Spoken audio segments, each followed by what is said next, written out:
From high-speed pursuits and death-defying pit maneuvers to spike strips, shootouts, and insane canine takedowns, every moment captured by these officers is raw, real, and highly chaotic. Join us for over 3 hours of the craziest police chases ever caught on camera.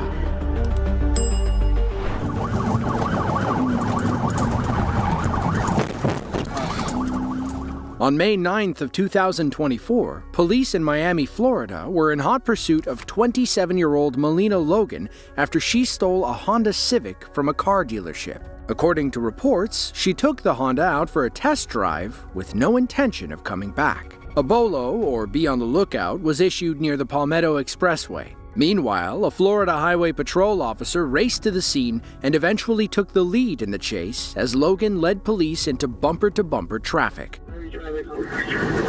Proceeding, get into 58th Street. I'm behind it, 1560 behind it, southbound 826, approaching 58.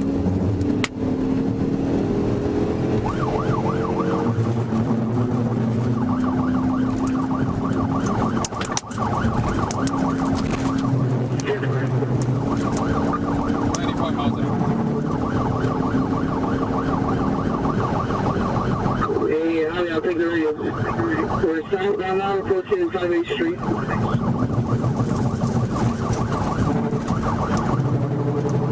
Southbound now on the road, getting to 36th Street.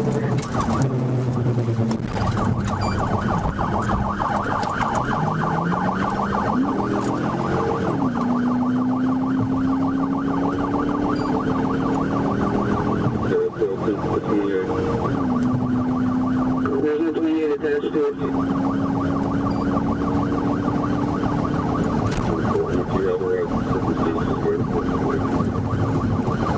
Yeah, 10-4 is trying to catch up to him. I'm trying to get to him, but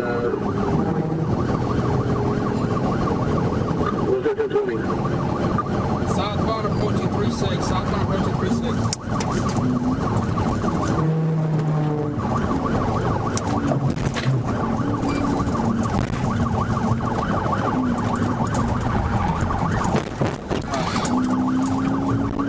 How do you take the radio? Because 1049 is not going to get to you. 74, that's 74.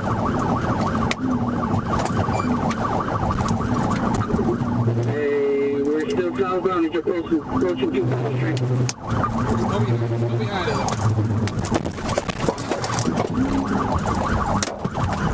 She's still going for the vehicle? She's still going southbound. 10-40 advice, she's still going for the vehicle? Multiple signal 4, she's trapped inside the car.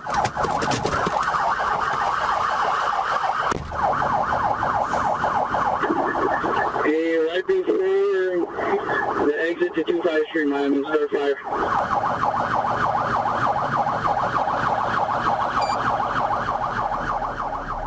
Logan didn't make it very far after her leap of faith. She jumped into a lake off the side of the Palmetto Expressway. Ironically, if you look at Google Maps, the lake is marked with a pin for Parish Bail Bonds, which we believe is nearby. From this image, you can see how far she actually fell. It's unclear if she landed on the edge and then jumped into the lake, or if she cleared the ledge and landed in the water. Either way, the police used that ledge to jump in after her. That's when she kicked several officers in the water and allegedly tried to drown one of them. After a brief struggle, the police were able to pull her from the lake and make a formal arrest. She was charged with grand theft, battery, fleeing, and leaving the scene of a crash. Akeem Rich loves running from the police. The 35-year-old from Leesburg, Florida, has a history of fleeing traffic stops. He's also a terrible driver, as his license has been suspended 16 times by 2020. It was canceled indefinitely in October, but that didn't stop Akeem from getting behind the wheel. On March 10th of 2021, a Lake County Sheriff's deputy clocked Akeem doing 78 in a 55-mile-per-hour zone. The deputy pulled up on his motorcycle and asked Akeem to roll down his window. Oh, okay, all right. Hey, Lake County just took off on me. You won't stop for them neither. Our motorcycle cop wasn't about to risk everything to chase this career criminal. He had Akeem's face and license plate on camera. It wouldn't be long before someone back at HQ could track him down. 19 days later, police tracked Akeem to his apartment complex in Leesburg. With an arrest warrant in hand, they cornered him and advanced on his car. They should have known Akeem wasn't about to go quietly. Turn it off! Turn it off! Turn it off! Turn it off! Turn it off! Turn it off! Run for it! Turn it off!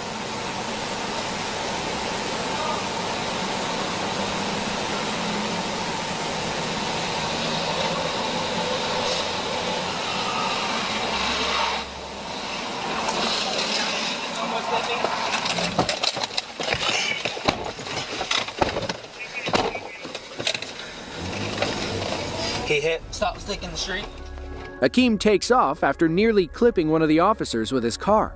He narrowly scoots by another patrol and takes off down a long straightaway. He weaves around traffic and blows through red lights with little regard for anyone's safety. Up ahead, another officer gets ready with spike strips.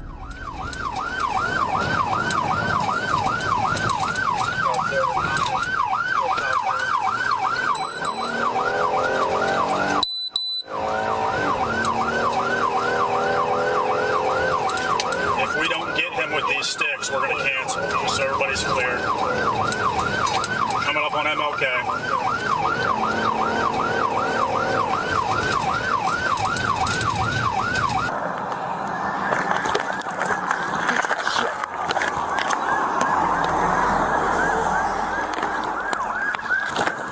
Mystics here. Close, but no cigar.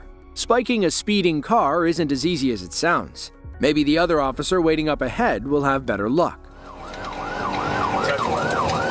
That's code 4 right here, guys. Thomas and Griffin. Actually, stand by. These Burke's going to try to stick him right here.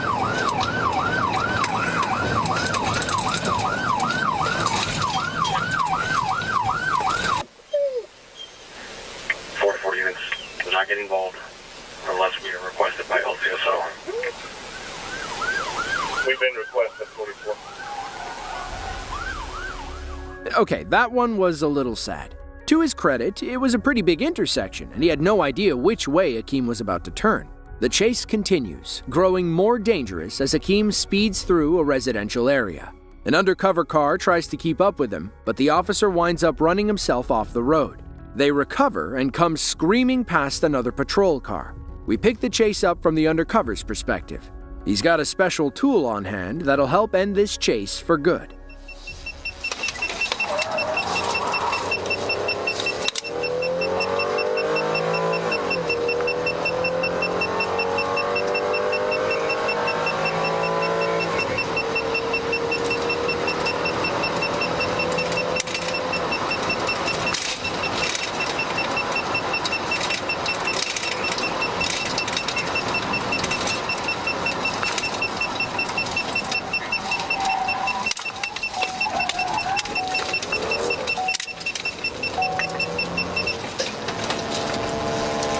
It's deployed 7093 driver's side. Let's hang on to the paper tag.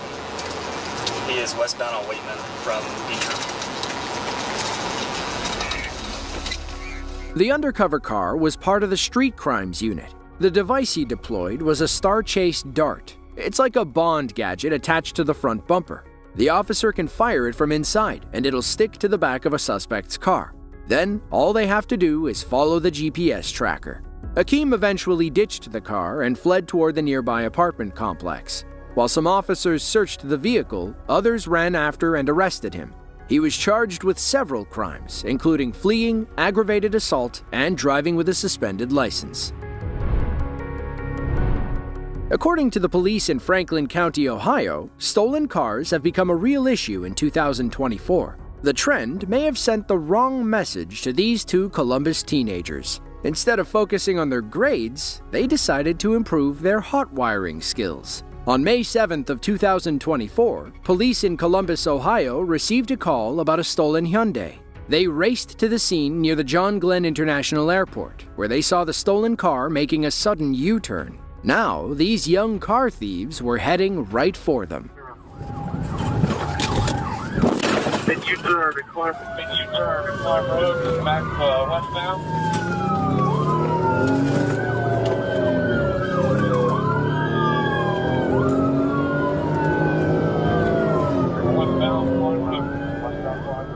According to police, these teens had a prior history of stealing cars and running from the cops.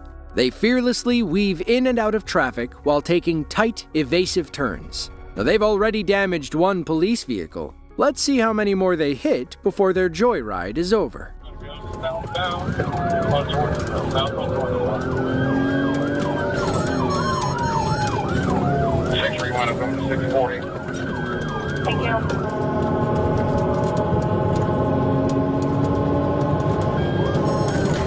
Here for 604, here as well. 604 Channel 3. Southbound Dorchesville. It's going to be coming up to area of Walmart.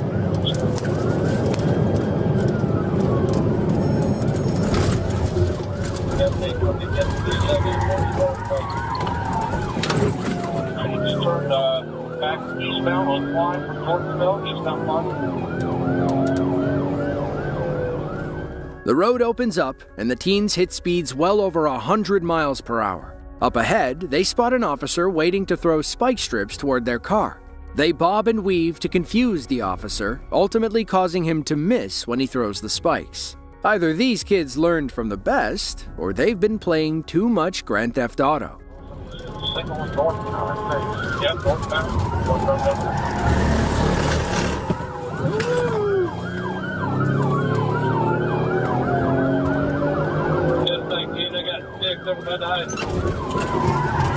Right, he's going to be inside of this shopping mall behind the house on Demarest.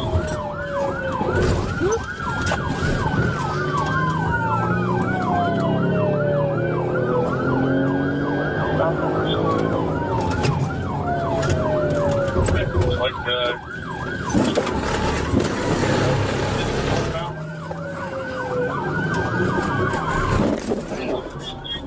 By our count, they've already knocked 2 officers out of this chase. Hopefully, the Columbus PD paid to have that person's headlight fixed. Police in a different car follow the teens through an active construction zone. You can hear the officers complaining about not being able to see. They have no idea how these kids made it through without hurting themselves or someone else. I can't see, bro.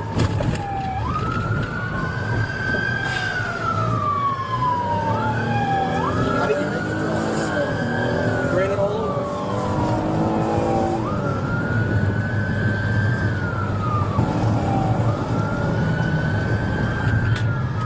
631, 648, Are they agree on all in this place? 631, Simon Riverbend. Your job reading the entranceway field, the Cook Stadium, your left, Mount Street, or southbound.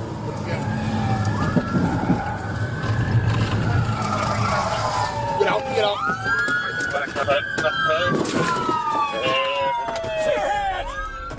Both teens surrendered after crashing into the tree. It's hard to imagine their car could have taken any more damage. The sides were all banged up, they lost their rear bumper, and the passenger side airbag had deployed. Both of them were taken into custody and are currently sitting in juvenile detention as they await their next court date. According to Deputy Chief Dan Kelso, neither teen is worried about going to jail. They've been through this before. Normally, they get out on the same day.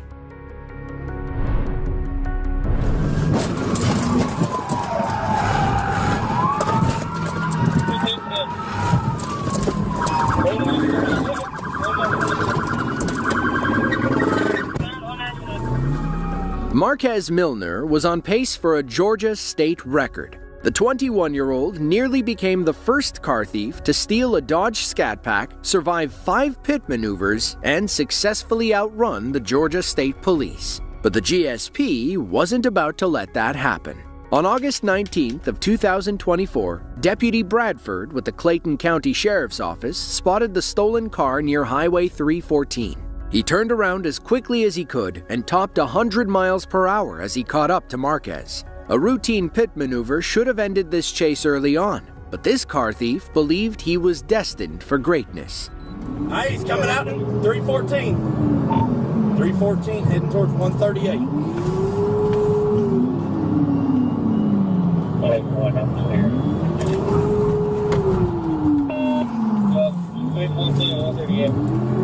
All right, he's coming to you. Get ready. I'm catching up to him now. I'm right behind him. He's done ran from South Fulton multiple times. He's got a fake tag on the vehicle. It's like 34. We're coming up to 314. Get ready. Speeds are 100.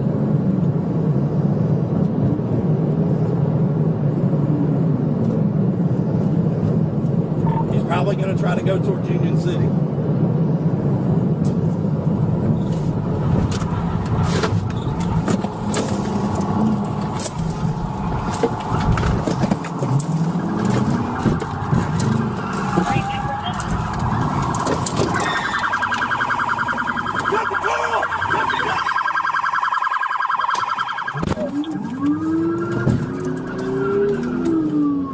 I pitted it, we boxed it in, he got out. The back tire's done for. We're chasing it 138 towards Union City. Come up on old man, I'm about to pit again. Okay, we're going west on 138. I'm going 138 going to that. Wait, I'm clear. And again, he recovered. We're still going. Speed is 60, travel west, 138.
Black male tread.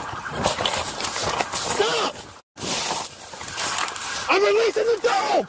Stop! Tase him! Tase him! Tase him! Tase him! Black male, we got him. We got him.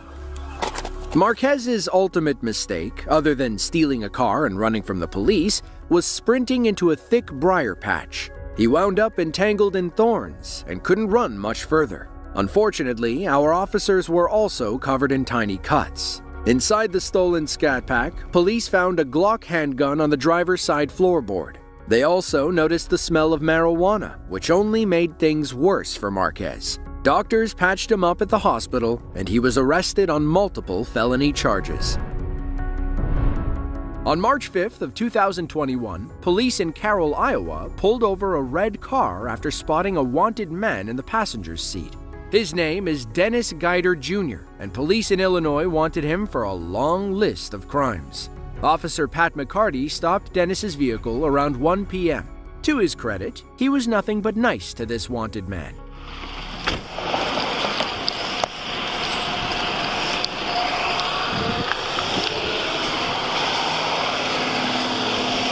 How's it going, guys? Hey, Dennis. Hey, hate to be the one to tell you this, but it sounds like you got a warrant out of Illinois. Okay. You got your ID on you? Sorry? Okay. Do you have anything on you? Okay. Why don't you step out of the car until we can identify you?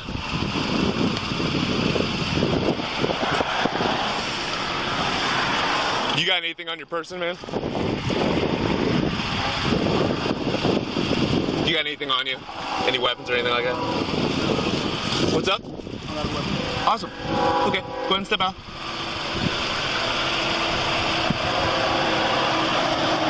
Hello? One step out, man. At this point, Dennis has no intention of getting out of the car. He's just trying to figure a way out of this situation. Eventually, he turns on his buddy and takes Officer McCarty for a wild ride. Stop the car, man! Stop the car! Stop the car! Stop the car! Stop the car! Stop the car! Stop it! Stop the car! Stop the car! Get off the... Put on the goddamn brakes! Put on the brakes! Put on the brakes! Stop the car! Stop the car, man! Jesus Christ!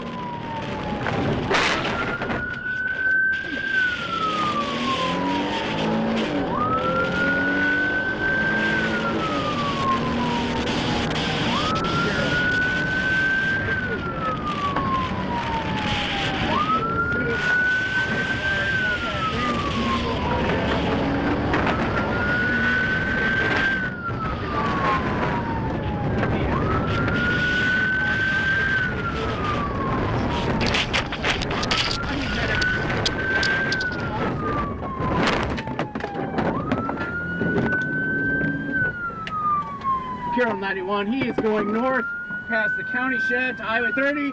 I have 1050 in a ditch. I need medics to my location. Thankfully, Officer McCarty was still alive. He suffered a broken bone in his back, which kept him on the sidelines for 3 months. He begged his fellow officers to go after Dennis, but they were more concerned with McCarty's health. Meanwhile, Dennis wrecked his car and stole another from someone's garage. He drove back to Illinois, where he was eventually found and arrested. He pled guilty to a lesser charge and was sentenced to 5 years in prison. The DA offered the plea deal because Officer McCarty technically messed up. He should not have climbed onto Dennis's hood to stop him. It was an unnecessary risk for which he paid the price. Today, Carroll police use this video as a learning tool. It's an example of what not to do during a traffic stop.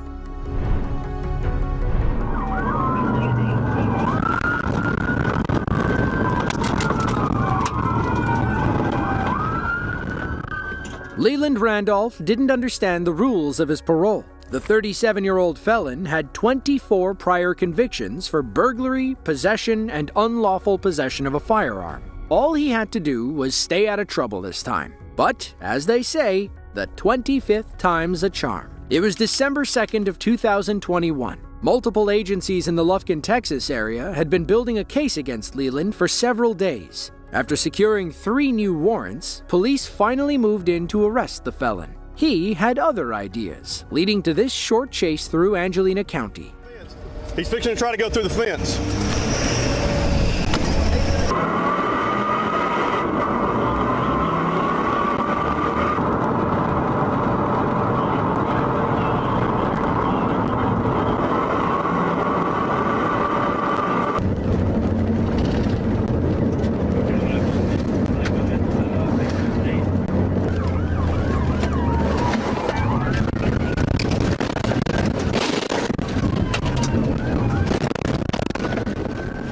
Now let's see that crash again from the trailing officer's perspective.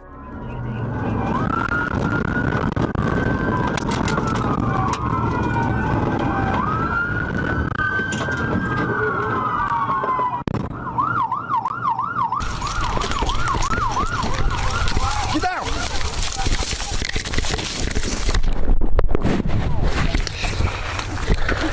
Give me your hand! Hold on. Leland was arrested and charged with unauthorized use of a motor vehicle, felony possession of a firearm, and possession of a controlled substance. 2 women were also arrested after Leland crashed. January Powers and Alice Horton were seen helping Leland load items into the stolen pickup at a storage facility. Horton fled with Leland when police arrived, and Powers was arrested on the scene. When police searched the storage unit, they found several weapon magazines, a rifle, plenty of bullets, and liquid methamphetamine. Greene, Ohio is a small city in Summit County, a few miles south of Akron. It's home to about 27,000 people and a police force that never thought it would be chasing Walter White. On June 2nd of 2021, Greene police received reports of a man breaking into people's cars. When Summit County Sheriff's deputies arrived, they watched him hop in a running RV and slam on the gas. What ensued was one of the strangest police chases you'll ever see.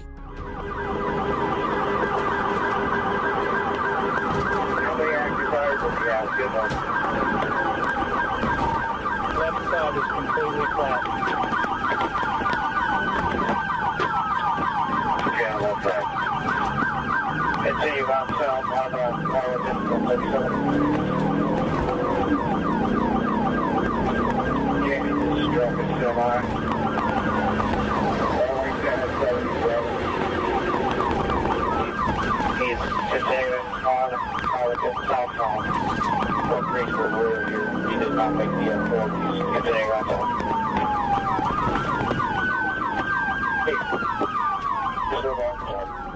Behind the wheel of this runaway RV is 24-year-old Randy Schiffbauer.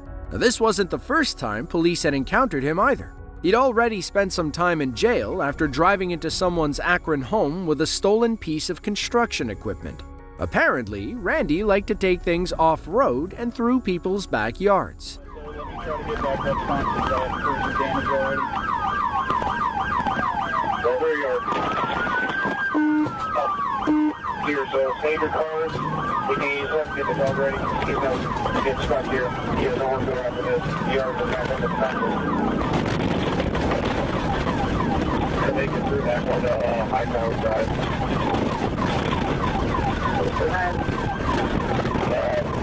I thought you did stuff there. He did not. Come back on high-power.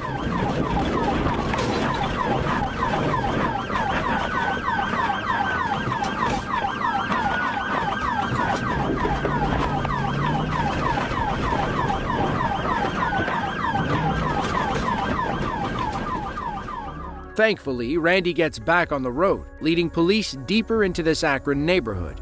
They were about to learn that pit maneuvering an RV is much easier said than done. Right, I'm coming around now. I'm going to put him right here.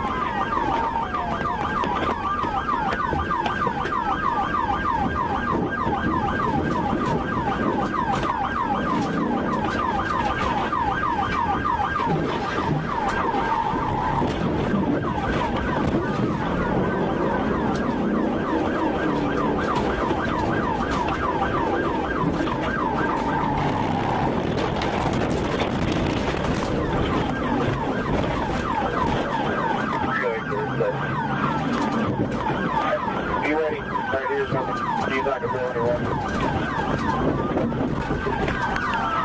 Send that dog. Send that dog.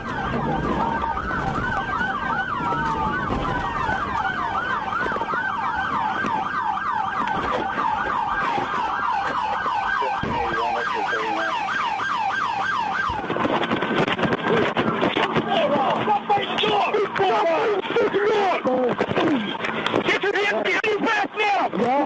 Stop the run! Put your hands behind your back! Randy was arrested after the K-9 unit caught up with him. He eventually pleaded guilty to robbery and failure to comply, earning him between 7 and 9 years behind bars. Nobody should ever run from the police. But if you do, maybe drive something faster than a mobile home?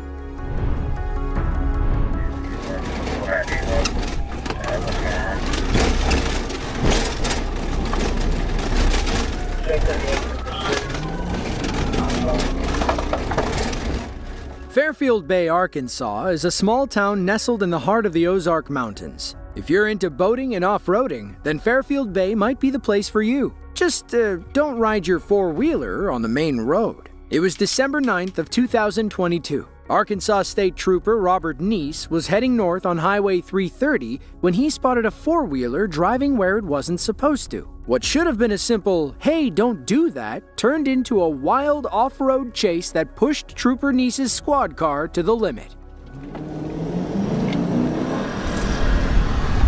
Stop! Stop! You ain't keep going. Stop! You! Why? You can't be on the highway. This is you. Huh? They said you can. Who? The Pepper Bay. They said if you're finishing the trailhead, I was just trying to get past those ditch lines so I can hit this trail. I'm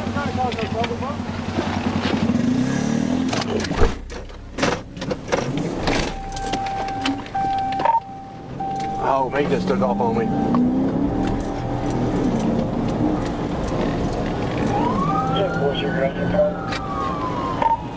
We're going northbound. About 51. The traffic's light.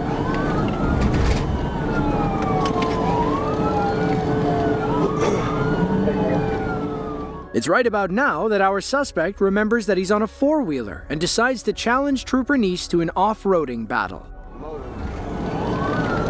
Harley Davidson motorcycle jacket. Tattoos on his face. Word.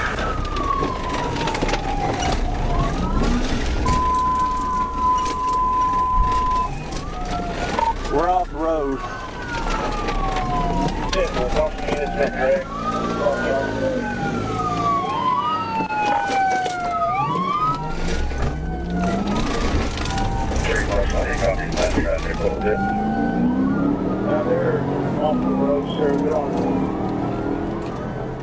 The ATV will never outrun Trooper Neese on the road, and our suspect can only rip up so many lawns until he runs out of gas. If he wants to lose the cops, he'll have to take his four-wheeler to the one place it's supposed to go. He starts heading toward those trails he mentioned earlier. It turns out he knows them like the back of his hand. Fairhaven Road, turn to right.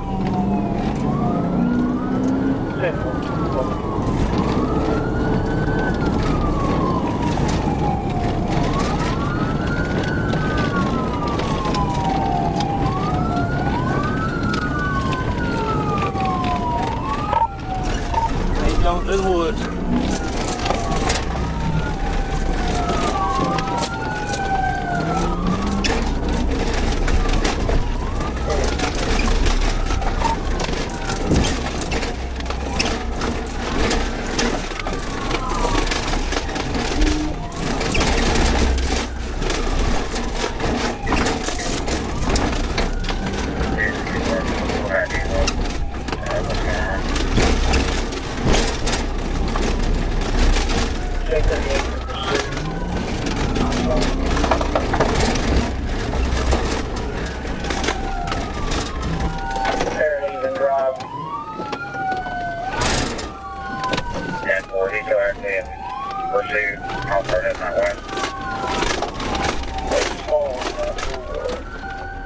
That tiny mistake cost Trooper Neese the chase. He never saw the suspect again. Legend has it that the man is still driving around the woods, looking for his hat and gas can. As for Trooper Neese, we're sure the ASP mechanic had a few choice words after seeing the damage to his squad car. Pickup trucks can take a beating. Just ask this driver from San Francisco, California.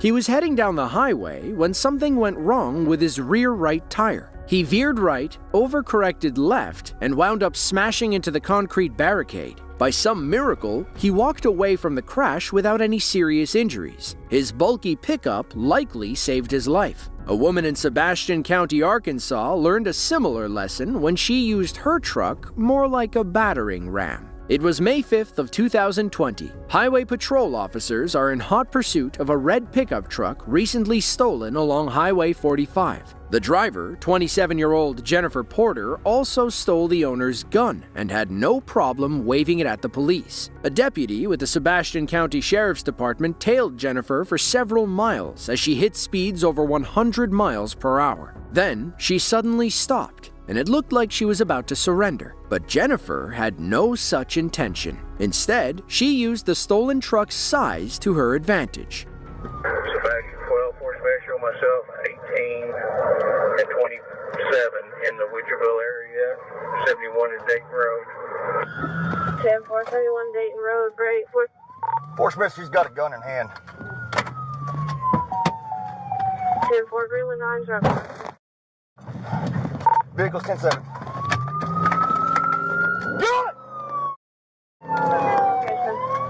Fort Smith, she just ran my vehicle. It's 10-7. She does have a gun in hand. Just continue on Dayton Road towards 71. I'm 10-7.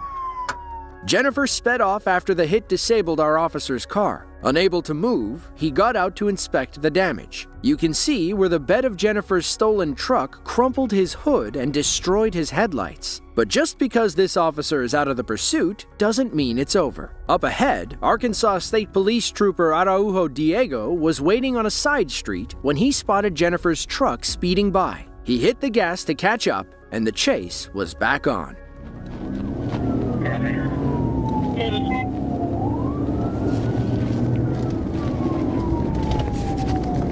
Fort Smith, I'm behind the truck. We're turning north on Browntown. North on Browntown.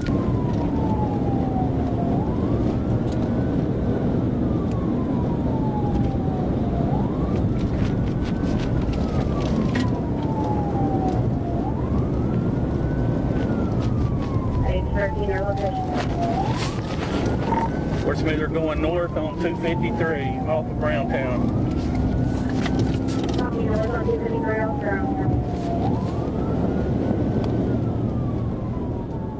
After a few high-speed miles, Trooper Diego finally catches up.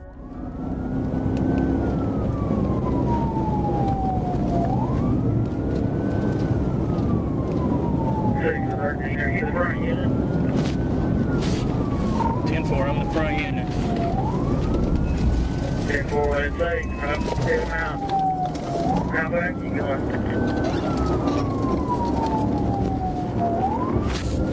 We just made a curve at 70. We're going on north here past the rock gravel. As they approach a slow speed zone, Jennifer uses the same rear-end technique to disable Trooper Diego's car.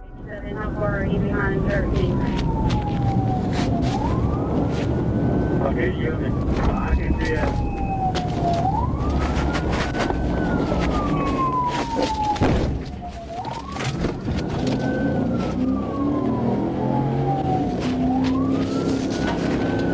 Page 13, Fort Smith, I'm 10-50.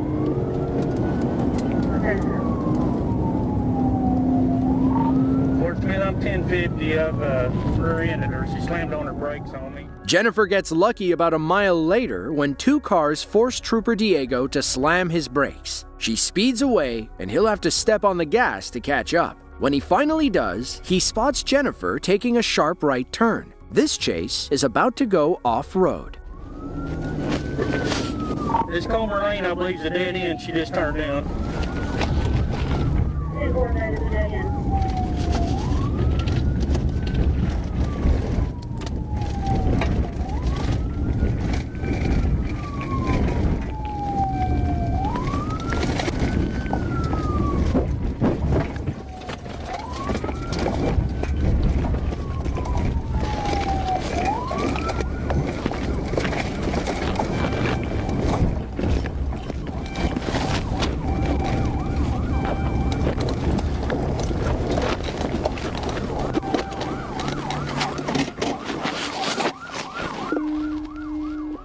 That is the last we'll see of Jennifer for a few minutes. Her stolen pickup can simply go places that our police vehicles can't. Trooper Diego and another officer are forced to turn around and go back the way they came. It'll be several more minutes before police locate her truck. In pursuit time, a few minutes can feel like an eternity. You never know how far the suspect got or who they may have hurt. Thankfully, Arkansas State Troopers located Jennifer speeding down a narrow back road.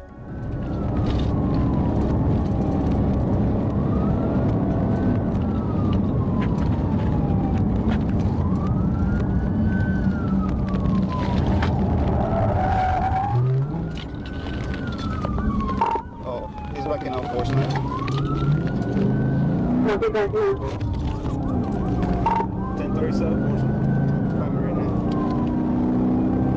I'll be good. I'll be good. I'm on 7.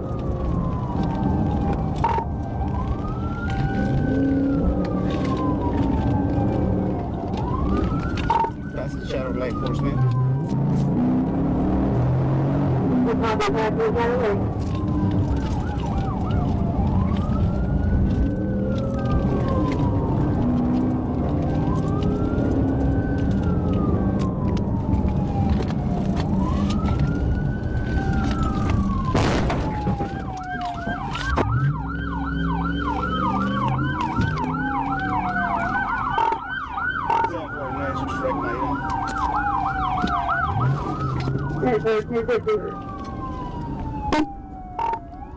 Jennifer pulls that rear end trick several times before making a beeline for the freeway. That's when she screams past a pair of highway patrol officers who immediately join the chase. We'll stay with them until the end. Jennifer doesn't know it, but her time is quickly running out.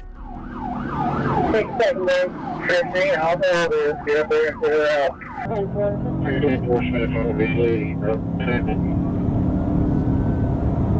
4 copy, Lee, over from zone 71.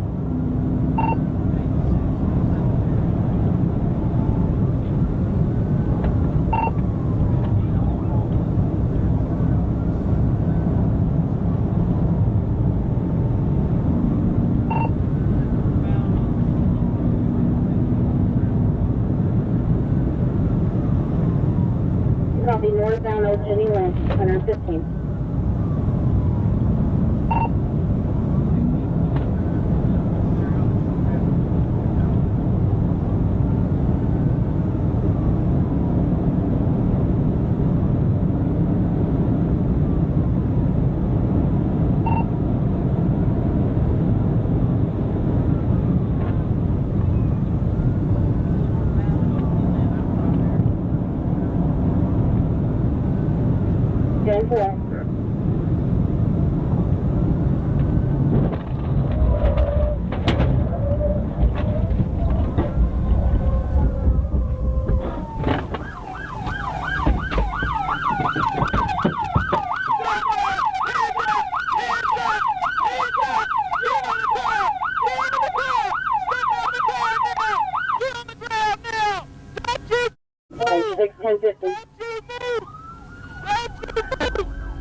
In the end, Jennifer Porter was arrested and charged with 8 counts of felony aggravated assault, fleeing, and possession of a stolen firearm. During her wild chase, she rammed 4 police cruisers, including the one she disabled. It's unclear what happened to Jennifer after her arrest. If we had to guess, she spent the next couple of months behind bars waiting for her trial. You don't steal a bright red truck and ram multiple police cars and expect to get away with it.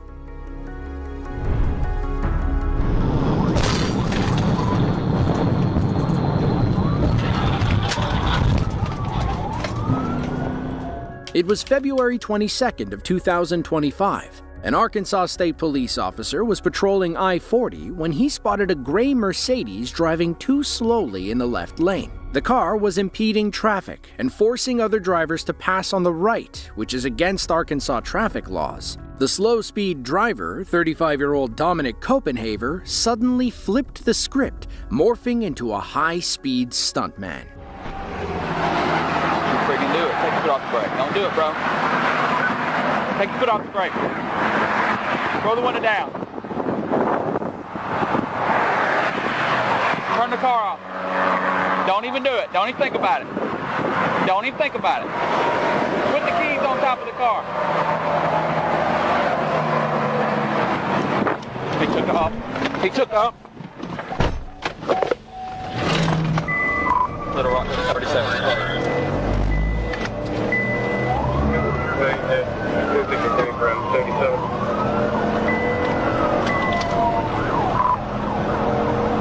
Trying to catch up to him.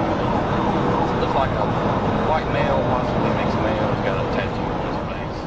Our initial officer lost sight of Copenhaver on the highway. That's when ASP Trooper Tanner Crossland heard about the chase and spotted the suspect fleeing down a local business strip.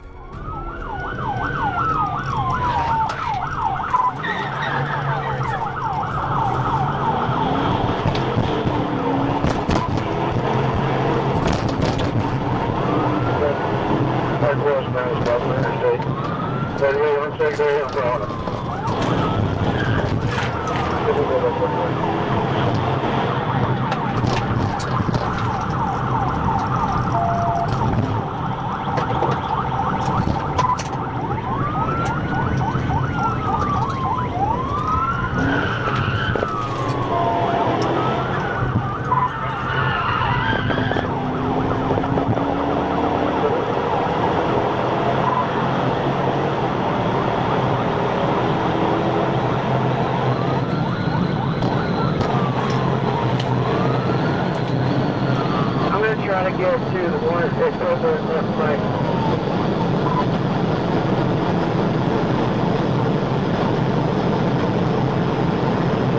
I'm not going to make it in.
Copenhaver was arrested and charged with fleeing, reckless driving, and criminal mischief, among many other traffic violations. They later learned about his extensive criminal history in California, Florida, and Arizona. At the time, he was wanted for assault in Harford County, Maryland, and was to be considered armed and extremely dangerous.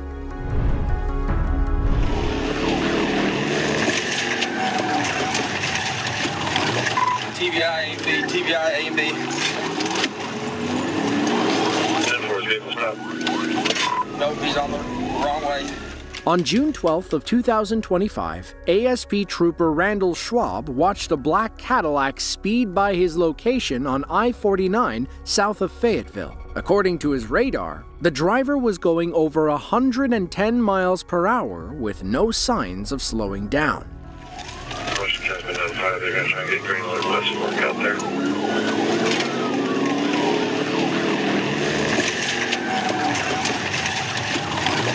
TVI A and B, TVI A and B. 10-4 vehicle stop. Nope, he's on the wrong way.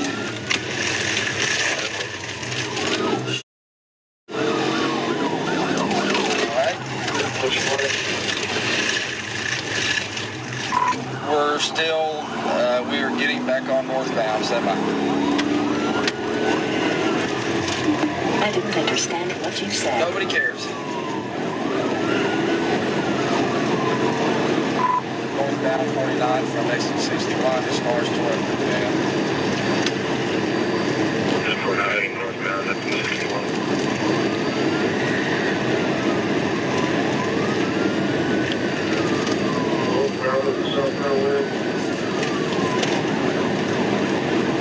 Negative, we're driving the correct way now.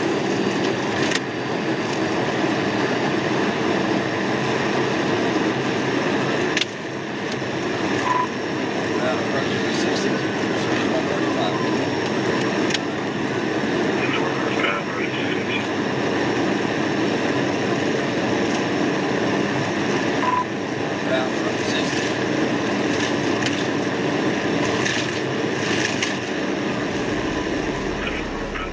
The pursuit continued at a steady 140 miles per hour. Thankfully, these Arkansas highways aren't too busy in the middle of the night.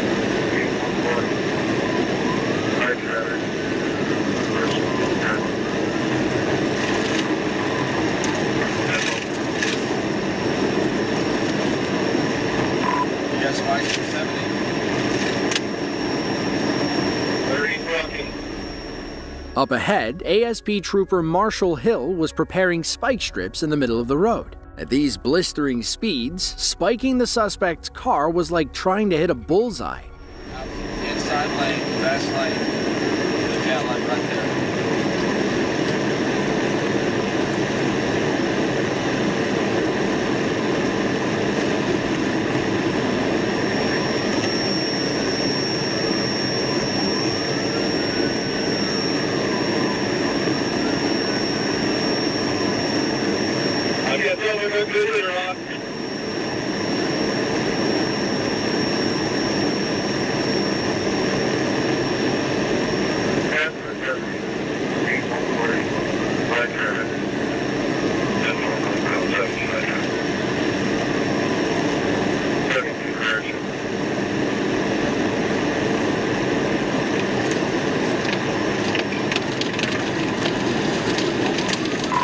Tires going flat, tires going flat.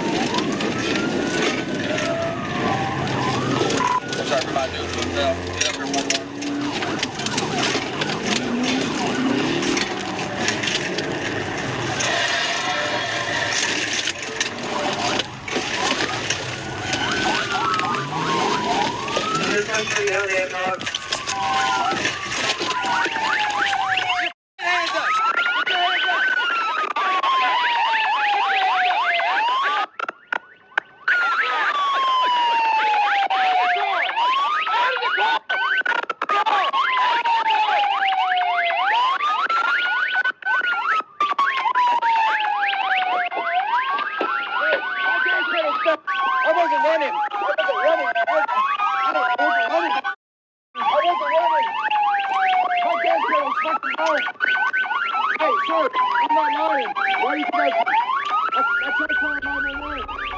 The driver, 41-year-old Michael Dorsey, claimed his gas pedal was stuck to the floor. He didn't want to run from the ASP, but what could he really do? Let me ask you a question. Your gas pedal stuck, right? Okay, so whenever we got to 71, you slowed all the way down, you flipped around, you got back on. I couldn't stop. Listen, I TBI'd you over there, you went to the other lane, you came back, you kept going. You're a dumbass, just admit it. In the end, Michael was booked into Washington County Jail on charges including felony fleeing, unauthorized use of property, and driving on a suspended license. It's unclear if there was actually anything wrong with his car. If we had to guess, it was driving perfectly fine until Trooper Schwab ran it off the road. April 18th, 2023. Florida Highway Patrol is in pursuit of 23-year-old Isaiah Cawley. An officer spotted Cawley driving recklessly through Escambia County. He flipped on his lights to pull him over, but Cawley didn't plan on stopping. He'd rather risk throwing his entire life away.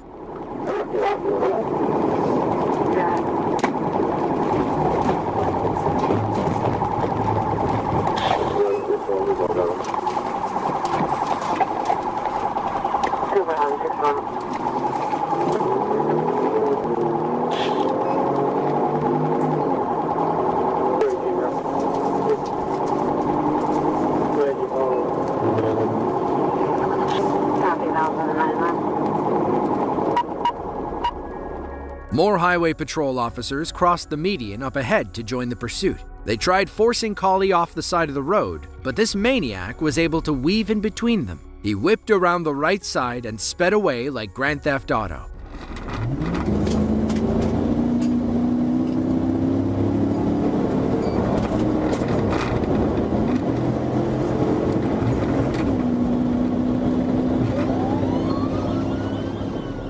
Collie allegedly had weapons and drugs in the car, which is why he was running. He weaved his white Infiniti in and out of traffic, sometimes hitting speeds over 130 miles per hour. Eventually, Collie takes the chase off the highway, which is probably the wrong choice. After narrowly missing a passing truck, Collie drives up on bumper-to-bumper traffic. He tries going around them, but one local driver has other plans.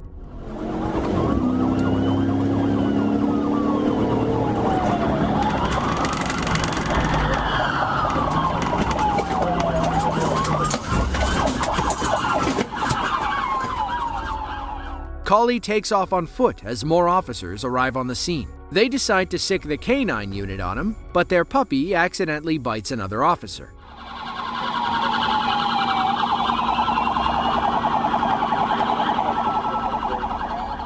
Chaos was the theme of this chase. One officer even crashed into another cruiser while trying to join the foot race.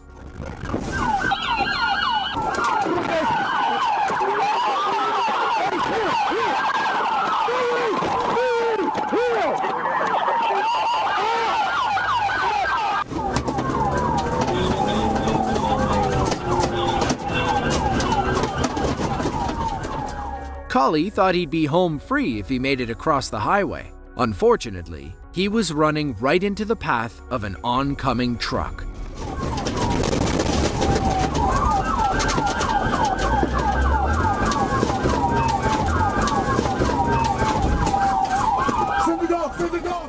By some miracle, Collie avoided getting flattened like a pancake.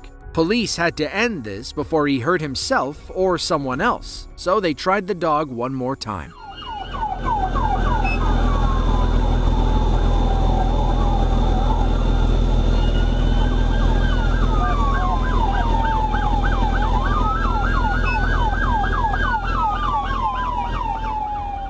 This canine needs another year of basic training. He bit his fellow officer and ran past the suspect. Luckily, police were able to tackle Collie on the road. The dog did manage to bite his arm once Collie was in handcuffs. Collie was arrested and charged with resisting arrest, hit and run, and drug possession. He was held on a $67,000 bond, which someone must have paid.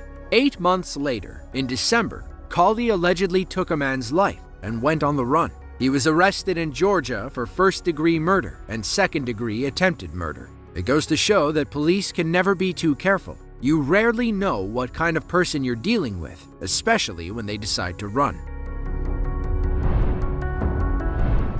Dale Shrewsbury and the Marion County Sheriff's Office know each other very well. The 35-year-old had been arrested 13 times since 2006.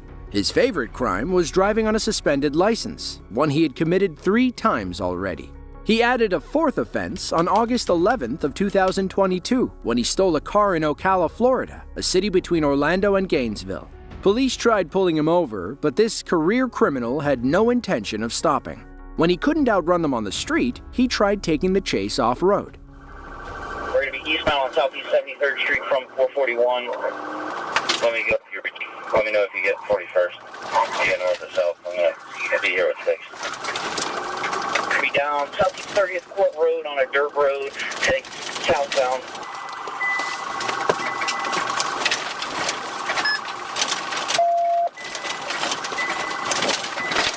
Still going to the wood line. Now we're going eastbound away from the railroad track and the wood line. Again, it looks like you might be getting ready to bail.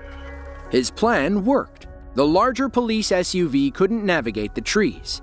Luckily, a canine unit was barreling down a dirt path, ready to intercept Dale when he emerged from the forest. He locked on and did everything he could to keep up with Dale, even if it meant driving across people's lawns and blowing through their fences.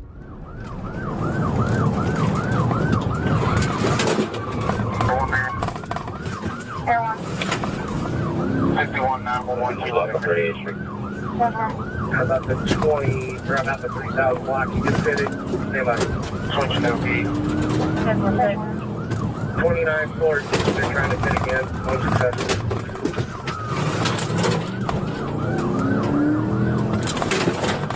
Pulling new yard, 3000 block. Outside of the road.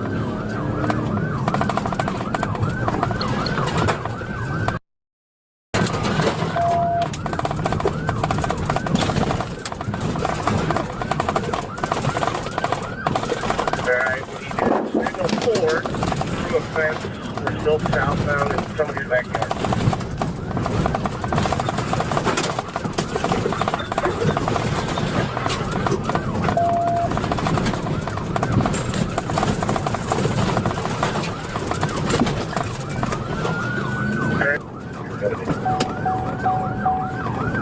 I'm turning south, I'll be 36 Avenue.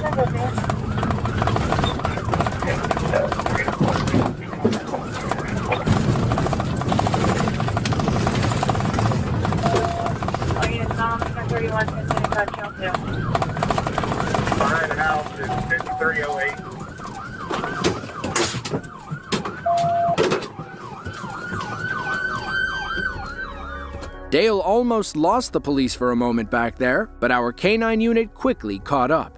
The dog waiting in the passenger seat was getting eager to take a bite out of crime. Lucky for him, Dale Shrewsbury was on the menu. Let me know if you go north. I'm on 44th Avenue, 46th Street. South.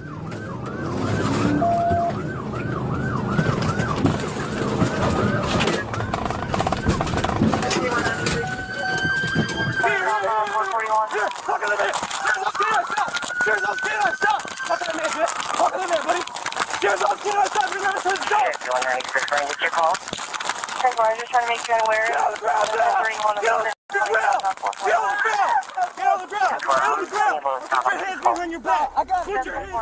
Police took Dale to the hospital where he was treated for the dog bite. Once he was medically cleared, they arrested him and charged him with auto theft, aggravated fleeing, property damage, and driving with a suspended license.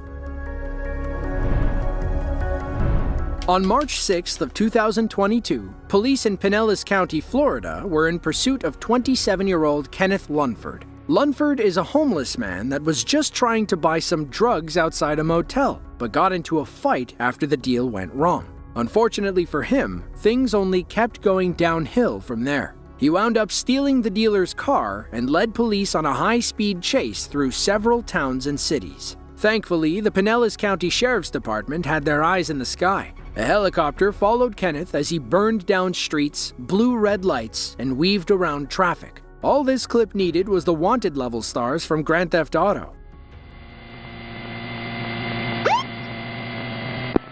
Through 8th Avenue Northwest. Oh, he was awfully close to that motorcycle. Oh my gosh, yes. We gotta get his sticks ahead of this guy, he's gonna kill someone. Yep. Through 4th Ave. Do we have squad 3 units on here?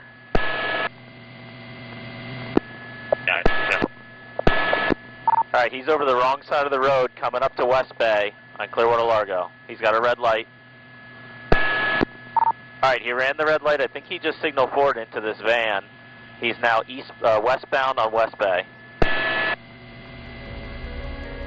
It's unclear if the driver's side door is damaged or if Kenneth is leaving it open on purpose. Maybe he's gearing up for a bailout when the police finally catch up. But at this point, it doesn't look like any cops are nearby. The only thing keeping this chase alive is the helicopter overhead.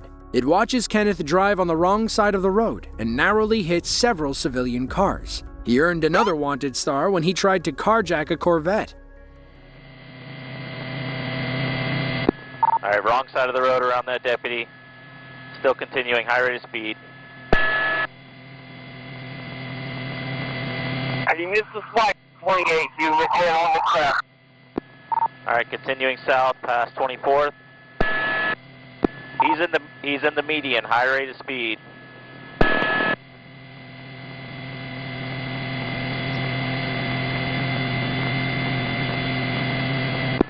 All right, slowing down at 18th. Looks like he's going to bail at 18th. He's coming to carjack a Corvette. Black male, blue shirt, blue jeans. Rocky, can you get up there? Alright, that car just sped off. He's back in his red car, taking off, southbound Gulf Boulevard.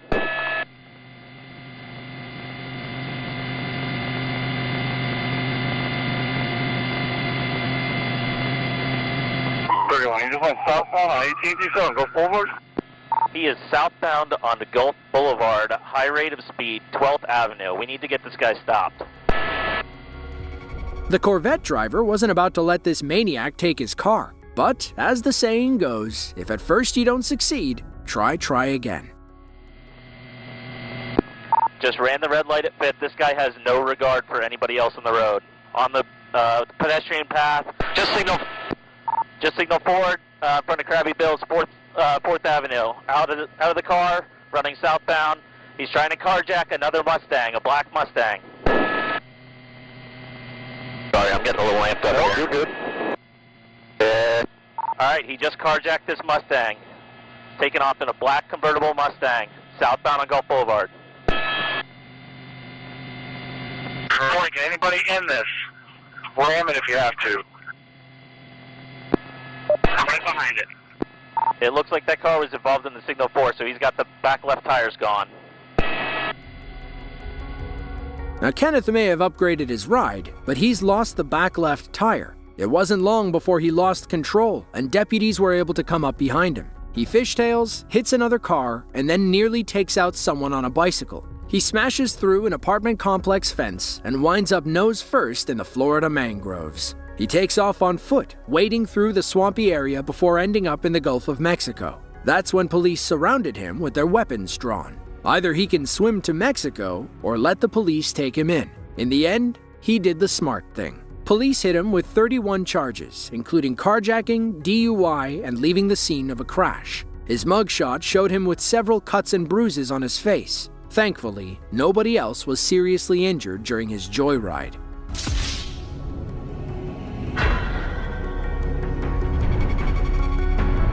For 20-year-old Cameron Jenkins, April 15th of 2019 was getting off to a bad start. He had just gotten into a minor fender bender while heading westbound on I-71 near Cleveland, Ohio. An officer arrived on the scene and spoke with Cameron about the accident. Meanwhile, the officer's body cam recorded a tow truck driver as he hooked Cameron's car up with him still inside. With the push of a button, Cameron's day went from bad to unbelievable. You can see the driver wiggling between the tow truck and the concrete wall. Then, without warning, Cameron's car starts going up and up and up. Our officer backs away and watches Cameron's car flip into the high-speed lane. Thankfully, nobody was coming, or else Cameron would have been toast. Cameron said nobody ever asked his permission to hook his car onto the tow truck. He was simply talking to the officer, and then the next thing he knew, he was staring up at the sky. Meanwhile, the tow truck driver claims the buttons to lift the boom had been sticking recently. Management allegedly knew about it, but hadn't fixed the situation. Still, it's unclear why he decided to lift the truck while Cameron was still inside. According to Cameron's lawyer, he suffered a severe concussion that still has lingering effects today. In the end, they sued the towing company for $50,000.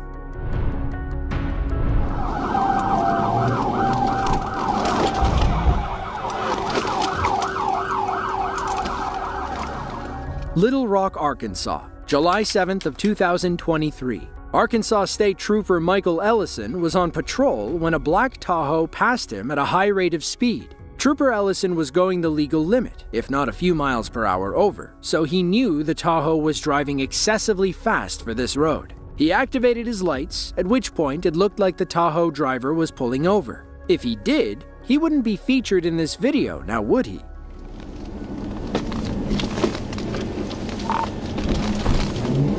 On Asher, coming up to University, 650 North Charles, 650 ZNC. It's a black Tahoe.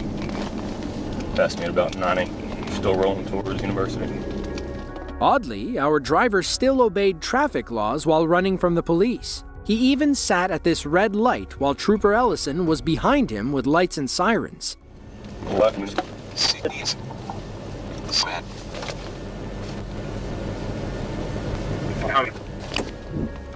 From the light, our suspect led Trooper Ellison into a gas station. Maybe he just wanted to pull over in a well-lit public area. You know, for everyone's safety.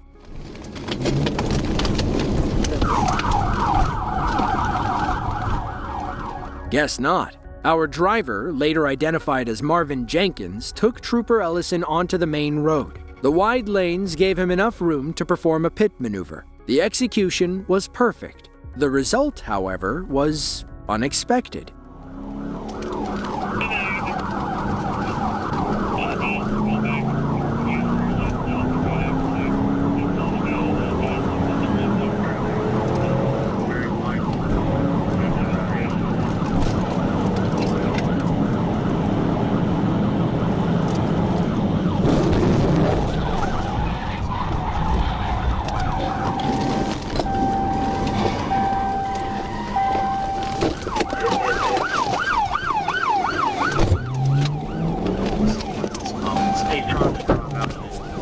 His car's pretty disabled. Like,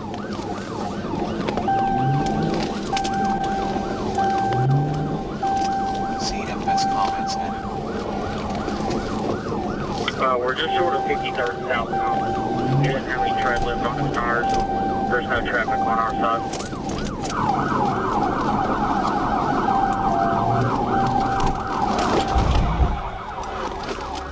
Marvin kept running despite losing both his rear tires and his rear bumper. Ironically, he pulled into another gas station where police were finally able to box him in.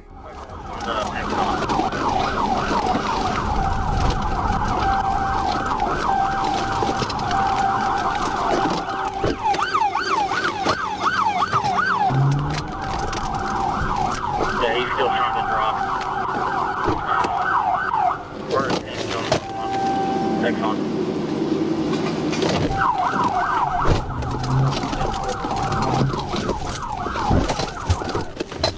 Get out of the car! Get out of the car! Put your hands up! Put your hands up! Put your hands up! I'm paralyzed, sir. I'm paralyzed. Put it in park. It's in park, sir. Put it in park. It's in park. I'm paralyzed. According to Trooper Ellison's report, Marvin was actually paralyzed. It's unclear to what extent, as he could still run from police and keep his two-wheel car under relative control. He was arrested and booked into county jail later that night. It's unclear of what came of this incident, and we don't know if Marvin served any jail time for it.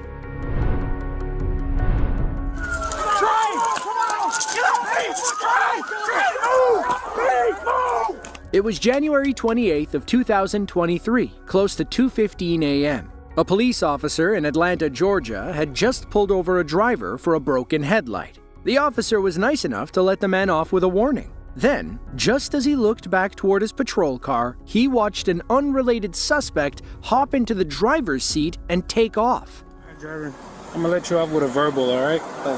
Make sure you get those checked out, all right? It's not safe with you. I'm literally on Amazon right now, by the way. Yeah, it's not safe out here driving with one light or anything. Yo, back up! Get out of the car! Get up! 1410, someone just got in my patrol car. They're going down 166, going towards the lowest stand. A police helicopter located the car moments later and was able to guide dozens of other officers to its location. The pilot expertly followed the driver until he lost control on Hank Aaron Drive and flipped the SUV onto a set of active train tracks. Patrol vehicle and ours. He's whoever got it driving at a high rate of speed with the lights on eastbound. I have eyes on it coming up the connector eastbound. All right, he's coming up to University. He's about a 41 standby. 41 hard in the train tracks. University McDonough rollover. 41 rollover at University McDonough on the train tracks.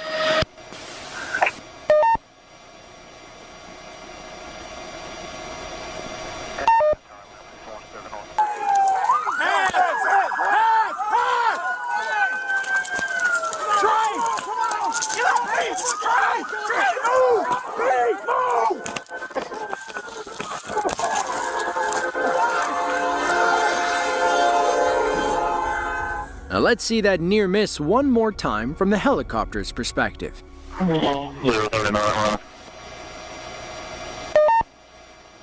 Radio train struck the patrol car. Struck the patrol car. I believe they may have just got the guy out in time. The car thief, later identified as 29-year-old Michael Parker, was arrested and charged with stealing the patrol car and causing damage to public property. Thankfully, police pulled him from the SUV in the nick of time, and nobody was seriously injured when the train pulled through. As for Michael, he only suffered a few scrapes and bruises during the crash. In hindsight, stealing that police car could have been the last thing he ever did. Around midnight on March 20th of 2018, police in Tulsa, Oklahoma pulled over 36-year-old Angie Frost after they saw her driving a stolen vehicle. While in handcuffs, the woman explained that her friend Steven had lent her the car as she had to move some stuff. She didn't know it was stolen. While officers searched the vehicle, another stood with Angie to hear her side of the story. That's when she flipped and told officers she'd be willing to work with them as an informant. Y'all get out there. I cannot believe this. Please, can I work with you? Well, like I said, I know where drugs are going on right now. If it's Stephen Kurt, well, that's what you're working with us on the other stuff, Man, right? No. Are you saying you're a CI for somebody over 11th and Garnett? Is that what you're telling me? I told him things. I mean, I don't know if that's the correct term. Are you in regular contact with somebody, a detective, or are you just talking about you've talked to patrol officers before about stuff? No, it wasn't patrol officers. Okay, so it was some detective or something? It was the one in charge. I don't know what they're called. In charge of what? Over it was the police station over off of Garnett, or no, 11th. Yeah, that's Mingo Valley. Okay, Mingo Valley. The sergeant or whatever. It's lots of sergeants. Lots and lots of sergeants. I'm trying to do the best that I can. Okay, that's fine. That's fine. She's either making it all up or she's got a terrible memory. Either way, Tulsa police aren't about to let her walk away so easily. In fact, things only got worse for her from there. It turns out that Angie wasn't legally allowed to drive any vehicle, let alone a stolen one.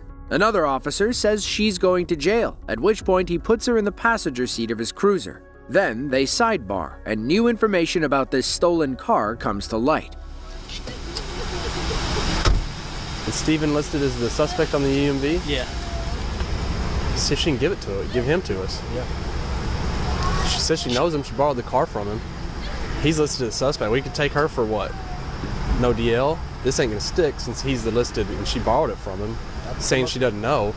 But if she can have him meet her or tell us where he's at, we can go get him. Cause he, and also it's an easy sell. I think she's willing to do what she needs to do. See, do you have anything better on her other than the you got to read the traffic? Report says that mom, I guess, found her keys. It was yesterday's date, so Yeah. Thursday. Just not very long ago. So I think it was around 3. Said that found her keys were missing. Found out that son took the car, and then when she talked to son, he said that she stole a car from him without permission. Oh, he said she's involved. You want to read the report? Yeah, yeah. Well, I don't have to. I didn't know she was involved. that way I didn't know she was on the report. I thought he took it, which would sync with her story. Pull up the narrative on there and read it and see what you think. Inside the cop car, Angie goes on and on about other crimes in the area. Apparently, she knows all the ins and outs of every black market in Tulsa. When that doesn't work, she turns to desperate measures. Keep an eye on Angie after our officer shuts the door. I'd say maybe try to give Steven a call, if she'll give you a number. But the other officer, whoever took the original, couldn't get a hold of him. I don't suppose we're going to be able to either, and I don't feel like spending the rest of my shift trying. I think this is all going to be a bunch of BS anyway. I think that's probably the best bet. Is this all gonna? They'll figure it out. That's somewhere in this crowd.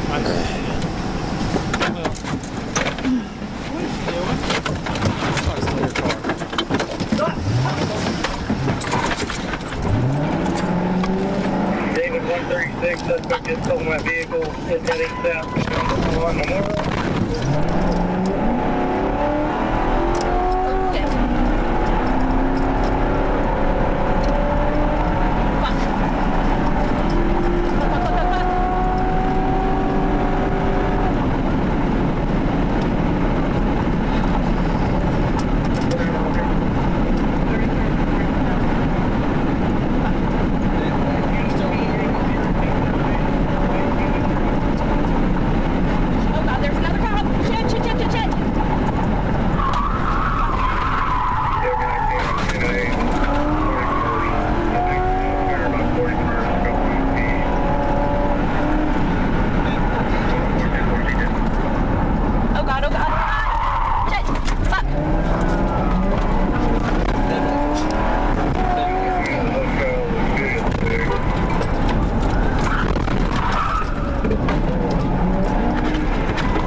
Where'd she go?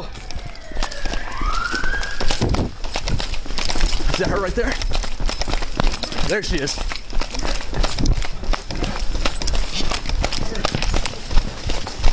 Come here now!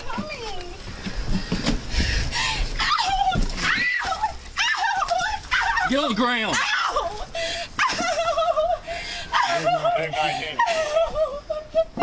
Put your hands over your head. Put your hands over your head. Will somebody unhook her head so we can put them right behind her back? Oh, please. You go back inside. She's fine. She's fine. Hand behind your back. Let's go. Ow. Ow. It's a nice go. Ow. There's some more charges. Ow. Ow. Now we do got on a stolen vehicle for sure. Ow. Ow. All right, stand up. Ow. Ow. Ow. Anybody got a cage? She's wiry. Where's his? Apparently so. His car is right there. I told you guys I didn't steal that car. You just stole a police car. Now I'm going to jail for over. You stole a police car in front of 3 police officers and eluded. Ow.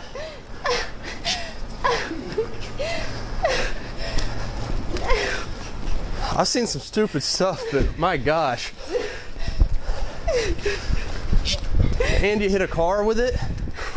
You guys told me that I was going to jail for something that I did not do. You just stole a police car. Now I'm going to jail for something I did. Well, there we go. Hope it was worth it. Silver linings. Now, she may not have stolen the first car, but she definitely stole the cop car. Watch how she tries to rationalize that during this wild conversation. 81 East 41st is the address for this complex. I don't give a God, you are hateful. You just stole a police car and drove like to jail because I stole a car. You all were going to arrest me for stealing the black car. Which you could have got out of that charge if you didn't steal it. But then you stole a car in front of us. I was willing to give up drugs, everybody. The heads of all the mobs and the gangs. The heads of the mobs, you got and that? all that. But you guys... You need to learn the art of the field. Hey, you know what? Our bad. Our bad, you stole a police car. You know what? Don't patronize me. Our bad. Don't. Take some accountability for your actions. I do take accountability for my actions. Did you steal a police car? You know what? Did you? Give me an attorney. Answer the question. Give me an attorney. How about We saw that? you do it. No, you didn't see me do it. I did. He did. You didn't. And the young car came up. You got a picture? Angie should have exercised her right to remain silent from the start. Earlier, while the other officers were talking near the stolen car, they mentioned how the charges wouldn't stick. If Angie just shut her mouth, there's a good chance she would have gotten away with everything. Instead, she was arrested and charged with possession of a stolen vehicle, grand theft auto, and resisting arrest. She ultimately pleaded guilty to 4 counts in May of 2018 and was sentenced to 3 years in prison. If you think that's crazy though, just wait for what we're about to tell you. Fast forward to 2020. Angie has been released from jail and apparently is out looking for revenge. According to reports, she killed a 51-year-old man named Stephen Wood after an altercation one night. If you remember earlier in the video, she kept mentioning a man named Stephen. Could this be the same guy? Unfortunately, we weren't able to determine if Stephen Wood is the same person she mentions. Angie is now once again behind bars, only this time on charges of suspected murder.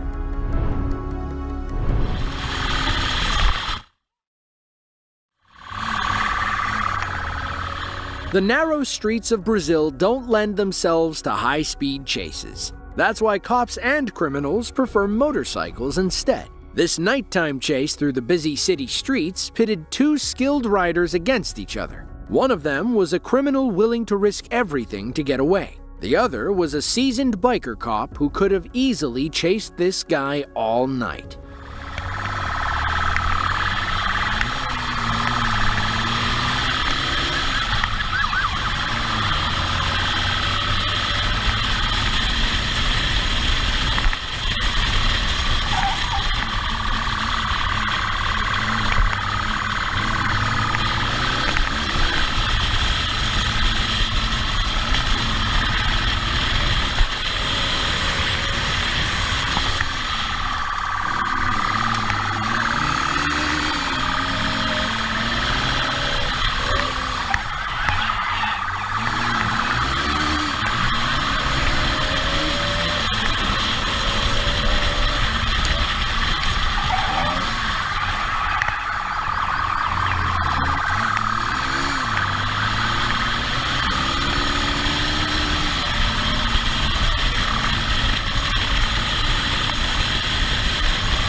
The Hollywood-style near miss almost let our biker slip away, but this cop was relentless. From here, we couldn't decide which parts to show or skip.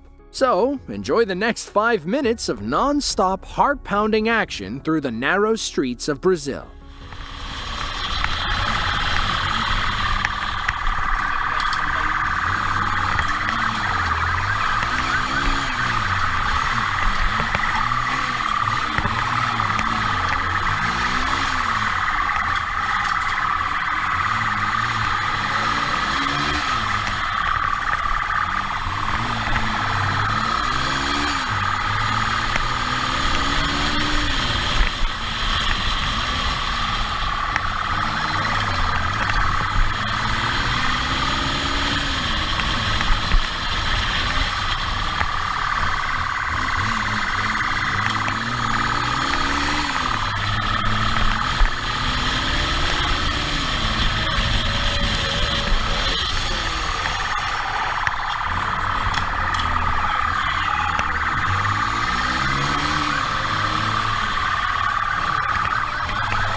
It's unclear why, but the biker finally stopped and surrendered to our officer. Perhaps he felt his luck was running out and figured the chase wasn't worth his life. Unfortunately, we never learn his name or why he was running in the first place. Guildford is a small neighborhood in Surrey, British Columbia. Most locals go there to shop, as it's known for its long retail corridor along 104th Avenue and 152nd Street. On February 20th of 2015, police in Surrey found themselves chasing a wild man on a stolen motorcycle. The driver could weave between traffic and lose the trailing cop cars, but he was no match for the RCMP helicopter flying overhead. Our skilled pilot helped this officer catch up. Yeah, we get the traffic. Come up to, copy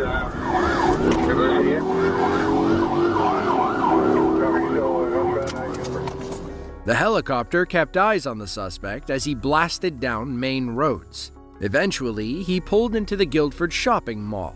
He arrived on the parking garage's top deck and saw his master escape plan through a glass pyramid. If he couldn't lose the cops on the road, maybe he could lose them in Walmart. CCTV cameras inside the mall captured him flying down the escalators. It's unclear if those are police or mall security guards running behind him. Somehow, the suspect makes it through Walmart without hitting anybody or crashing into anything. He squirts out on the other side without a single cop on his tail. The helicopter follows as he burns down pedestrian footpaths and arcs over bridges. From what we can tell, he escaped and is still on the run in British Columbia. According to reports, the RCMP didn't release this video on purpose. It leaked from the Surrey police station and made its way to YouTube. To make matters worse, the bike's owner woke up to find over $13,000 worth of tickets and fines in his mailbox. Police impounded the motorcycle, but there's no word on if they caught the driver.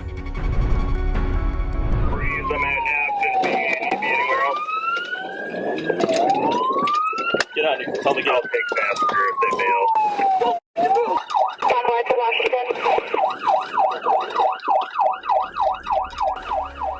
Fond du Lac is a small city in eastern Wisconsin. It's named after a French phrase that means bottom of the lake, which makes sense since Fond du Lac is located on the southern edge of Lake Winnebago. On November 18th of 2022, officers in Fond du Lac received a call around 12:20 p.m. about a suspicious vehicle idling on the side of the road. The caller was close enough to read off the license plate. When officers punched it in, they learned that the vehicle was stolen. As we all know, car thieves don't like pulling over when the cops try to stop them.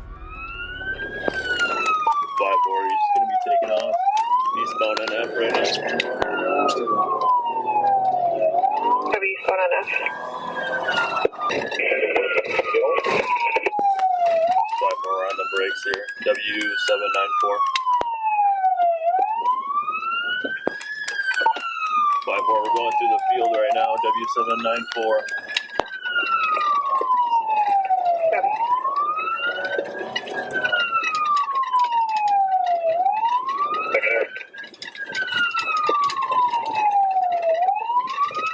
Why, dude? If there was a unit that just called, I did not copy.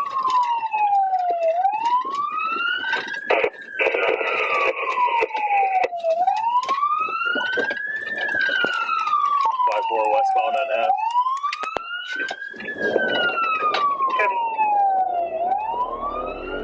It was a valiant effort, but all that off-roading was for nothing. The driver is back on the same road, only heading in the opposite direction. Maybe it'll work the next time he tries it. 5-4, do we have anyone in front of us?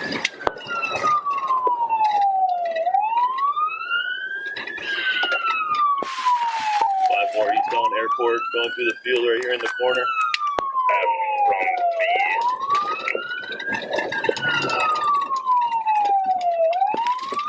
5-4 going through the field, airport and F right now.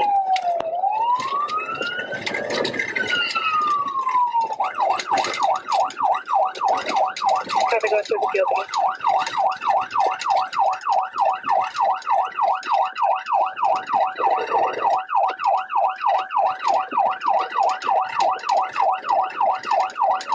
Doing good?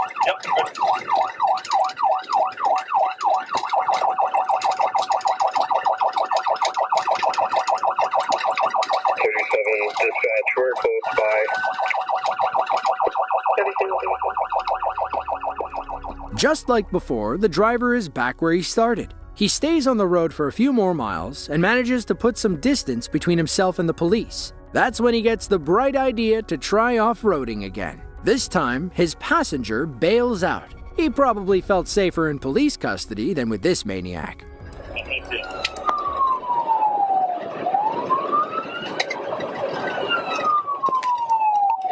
Slowing down, going into a farm field here on the south end.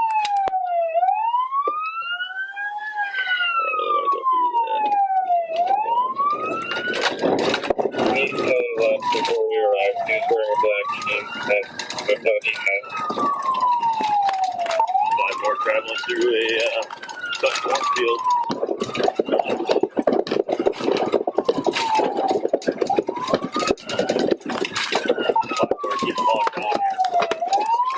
Passengers got the door open.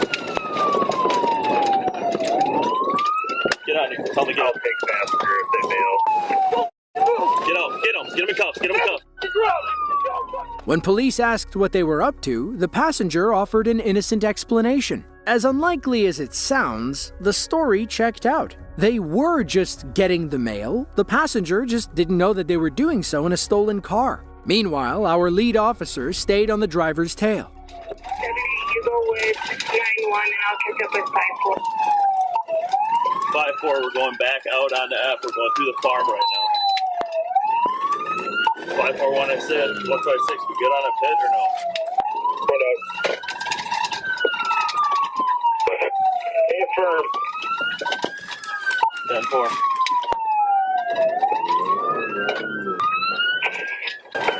Breeze, I'm at Aspen. Need to be anywhere else. Check the area.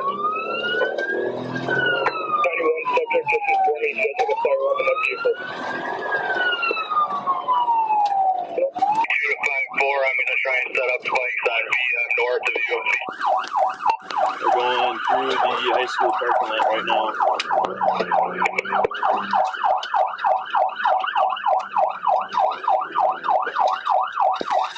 We're going on the back side of the school.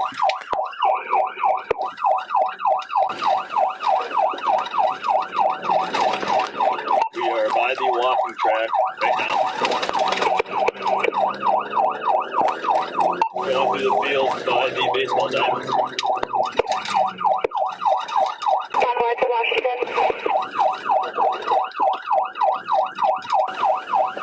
Conway, this is Washington.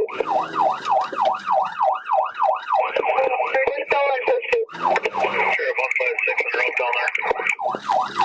5-4, we're through the parking lot of the high school right now.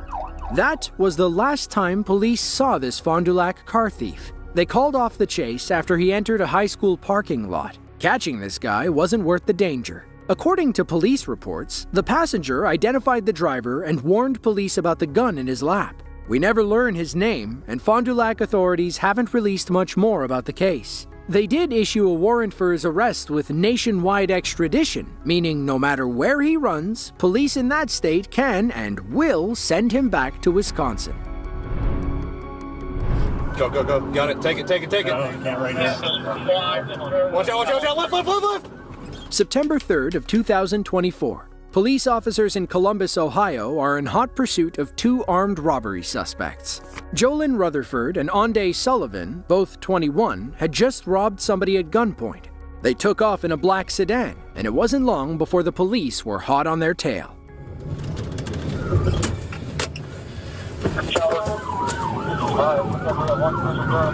Getting off at Magway, you sell me, 71. Was it a dead end back here?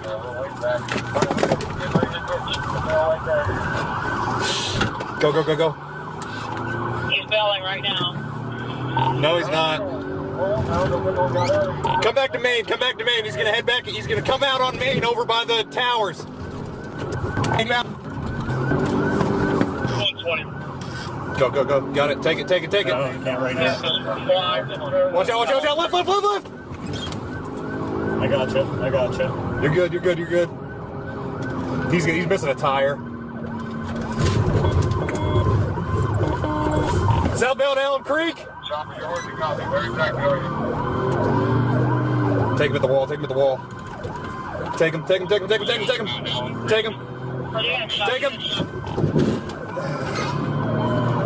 Southbound Allen Creek still. 3 male black, striper hat on He's a gonna go black for it. t-shirt, jeans.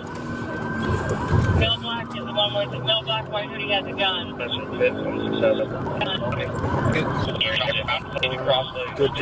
Go. You're good. Good. He's lost a wheel. S11, he just lost a wheel. We're still southbound Elm Creek.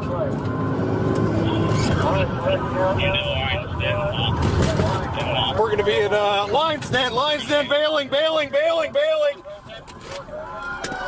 It's hard to hear at the end, but one officer accidentally fired his weapon when their SUV crashed into the wall. According to the local FOP president, the officer drew his weapon when Jolin Ononde took off on foot. The airbag deployed when they crashed, jolting the officer and causing him to fire accidentally. Thankfully, nobody was hurt and both suspects were arrested without incident. A judge set their bonds at $500,000, and both cases are still pending in the Ohio court system.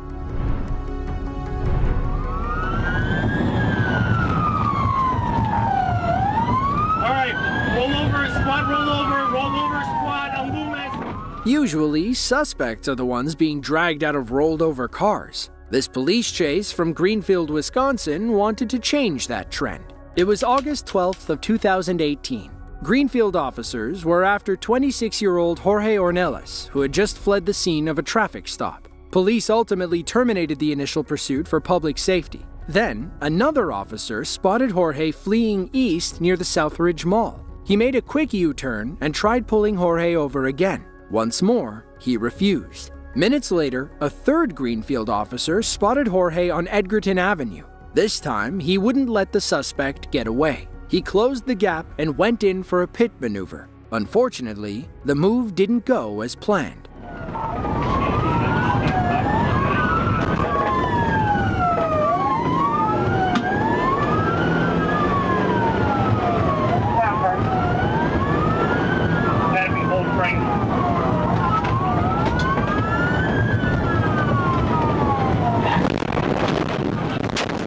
Now let's see that one more time from another officer's perspective. Watch how the pit goes horribly wrong and Jorge gets away, for now.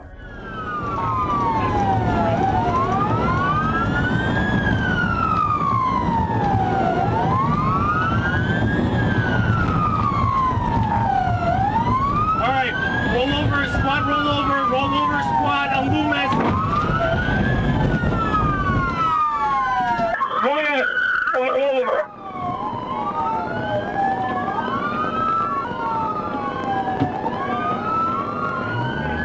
What is this? Go ahead.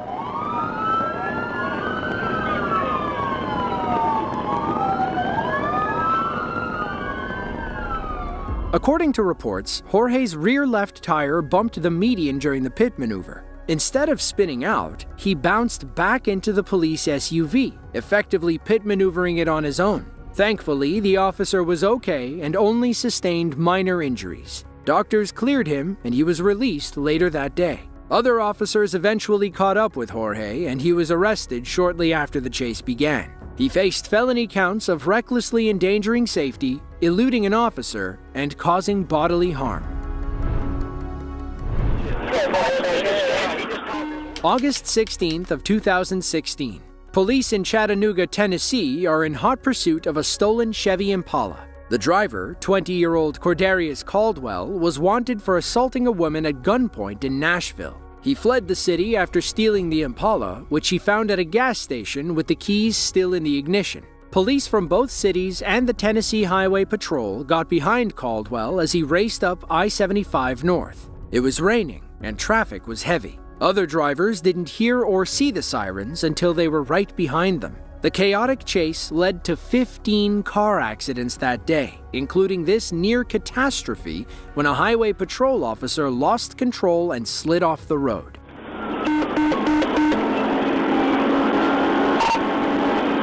925, I'm on him here. Airbags are blowing the vehicle.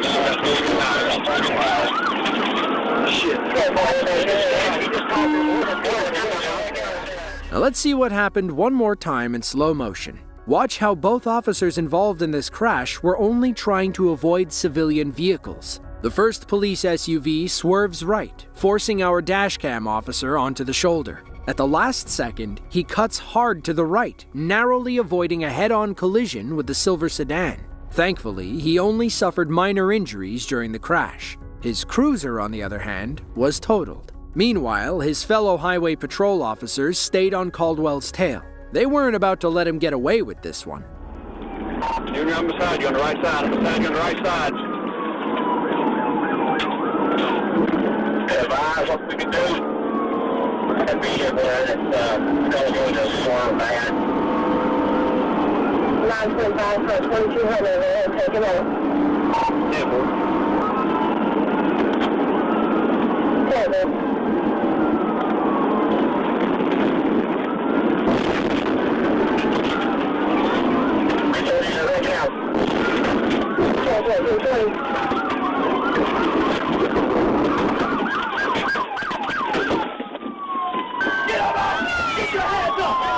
I'm gonna back up. I'm gonna back up.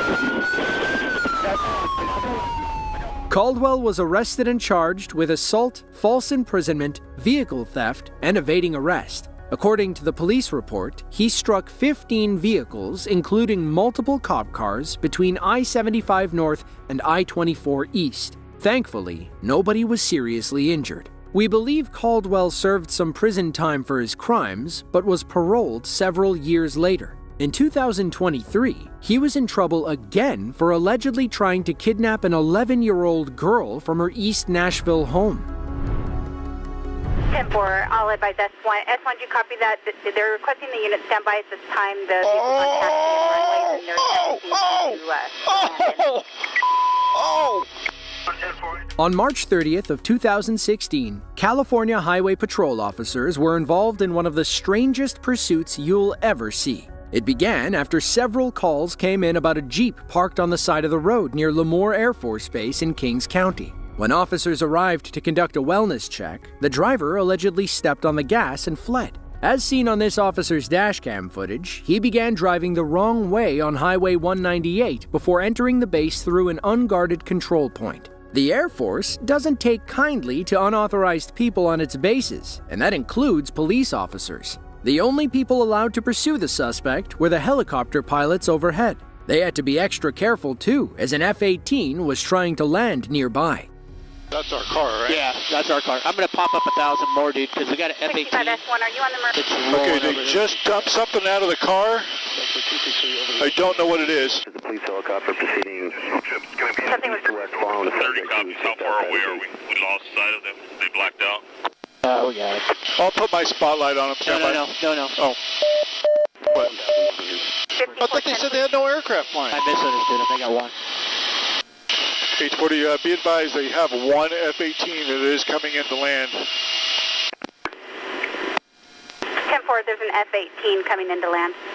Expert 263, is it okay if that helicopter ahead of you shines? Okay, the road that he's on is going to turn east. That's the only direction he can go unless he goes out into the field.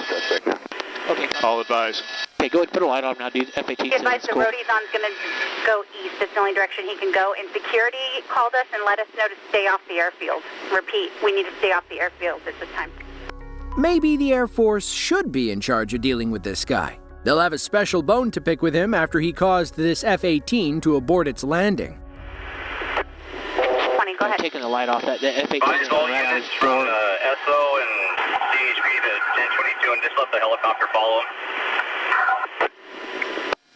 If you're seeing your F-18, our bad guys right 6820, advise all units from SO and CHP to 10. Apparently, this driver loves cutting it close to multi-million-dollar U.S. fighter jets. Watch as he speeds through a parking lot full of them and then crashes into the back of one. Heading to the ramp where the F-18s are sitting. Are there security guys trying to get this guy? I don't know, but...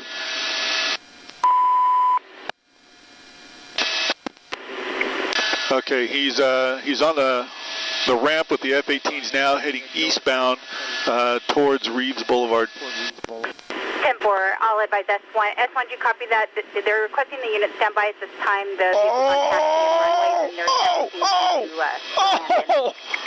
Oh!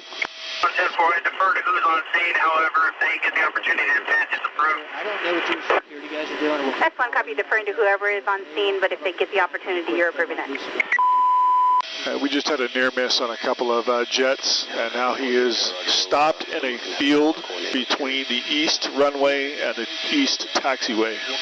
840 driver door is open. Do we have any info on this? What the reason for the stop was? Are they possibly armed? H40, the only want we had on it was a possible 23152. They tried to stop it, ran it as a roller, and it took off. Okay, the driver is now out of the car and collapsing down onto the ground next to the car. Can we land? Yep. H40, we're going to be landing and taking the suspect into custody. Stand by. The police helicopter lands and officers move in to arrest the suspect. That's when they stumbled upon a grisly scene and learned why the driver suddenly gave up. Now let's watch this near miss again. Pay attention to the second plane. As the driver passes, he clips the horizontal stabilizer, cutting it in half. Sadly, the wing smashed through the windshield and claimed the life of his female passenger. The driver suffered a mortal wound and passed away at the hospital later that night. You can see the broken wing in this aftermath photo from the video. Now compare one to what it's supposed to look like, and you can see how driving through one might cause catastrophic damage to your car and everyone inside. As for why they ran, both suspects had active warrants for their arrest. June 12th of 2021. Police in Kent County, Michigan are after two women in an RV. The chase began after a Michigan state trooper saw the RV run a red light at the intersection of 91 and 46 near the Lakeview McDonald's. The trooper tried to pull the RV over, but the ladies inside refused to stop. Up ahead, another officer deployed spike strips near Amy School Road in Howard City. The RV swerved to avoid the strips and struck the police cruiser. Now, it was personal. Another officer joined the chase as the RV drove down Route 131 towards Cedar Springs. Pursuit on a Winnebago. Anyone in position? 5-7 on the post. Try and get position here. 37, I'm in Kentwood on follow-up. I can start that way. 52186 belt line. Get out of there. They're getting off at the 114. Okay, sounds like they're getting off at the 114 north of Kent County.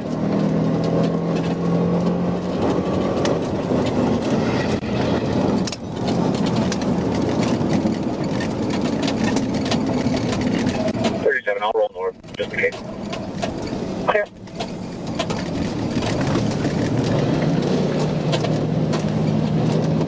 $6106. Go ahead. They hit my patrol car. 6106, I copy. They hit your patrol car.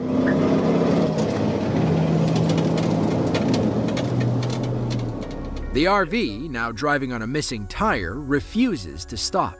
Our officer tries getting in front to slow it down, but the ladies keep ramming him. They eventually spin around as another officer joins the chase. Now, our ladies are heading back toward the highway, only this time they start driving up the wrong side. It looks like they just flipped around, probably heading back towards 131. 14, which is Cameron Road.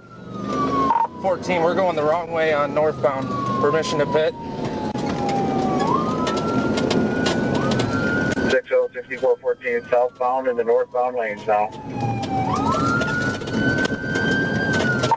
Speeds at 43, permission to pit.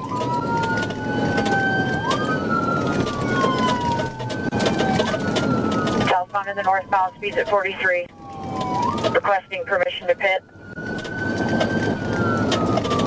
Highway. 614, whatever that is, get this thing stopped. We're coming up to the fire, guys.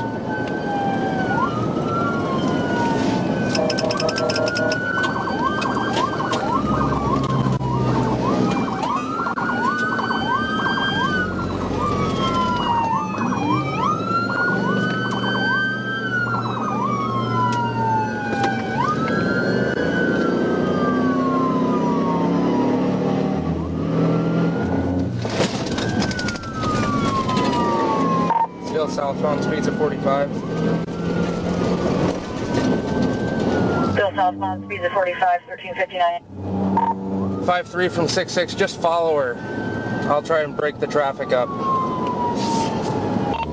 Still southbound in the northbound lanes, we're on 6-0. They've hit 2 cars. Also, there's a PDA northbound at the 112.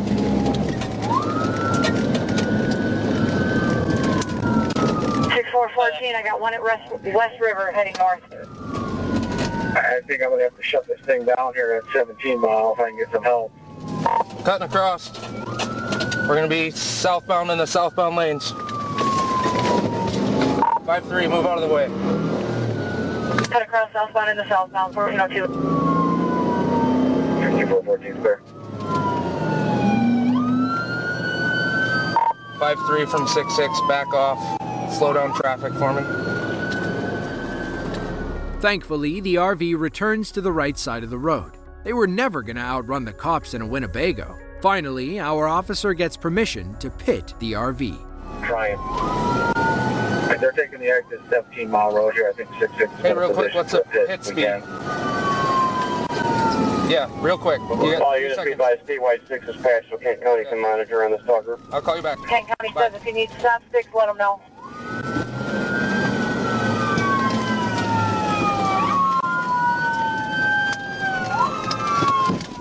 Looks like County's at 14 mile. I'm headed northbound past them. Kent County's got the freeway shut down at 12 mile.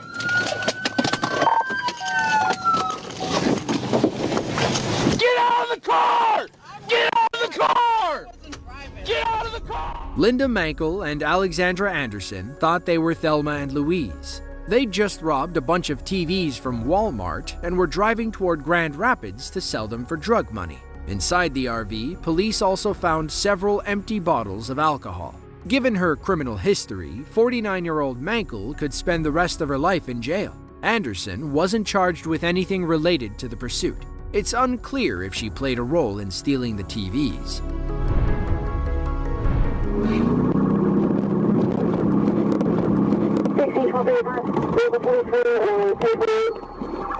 June 17th of 2024, Fort Myers, Florida. Highway Patrol Officer Fernando Sierra was driving south on I-75 when he spotted a black motorcycle with an obscured license plate. The driver was also going over the speed limit and allegedly dancing around traffic. Officer Sierra caught up and flipped on his lights. Watch how this biker thinks about stopping, but ultimately decides to run.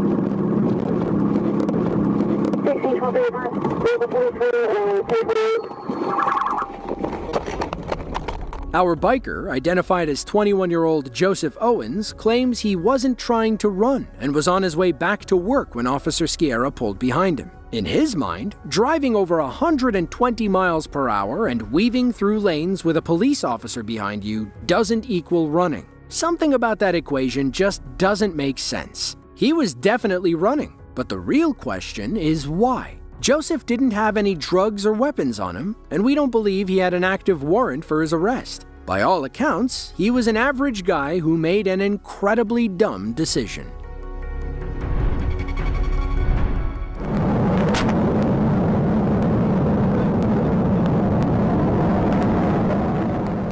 March 14th of 2021, Tatnall County, Georgia. The local sheriff's department and the Georgia State Police are in hot pursuit of an armed kidnapping suspect. Kelly Bowen of Vienna, Georgia, allegedly broke into a home in Reedsville around 11 that morning. According to the Georgia Bureau of Investigation, or the GBI, Bowen forced one of the occupants outside with his weapon drawn. They got in his car and fled, prompting the victim's family to chase them in their own vehicle. The family backed down after Bowen opened fire, and the state police got involved. Officers then engaged him in a rolling gunfight as the hostage's life hung in the balance.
Gunfights are dangerous. Gunfights between two cars at highway speed are even worse. It was only a matter of time before someone got hit. Unfortunately, that someone was our state trooper.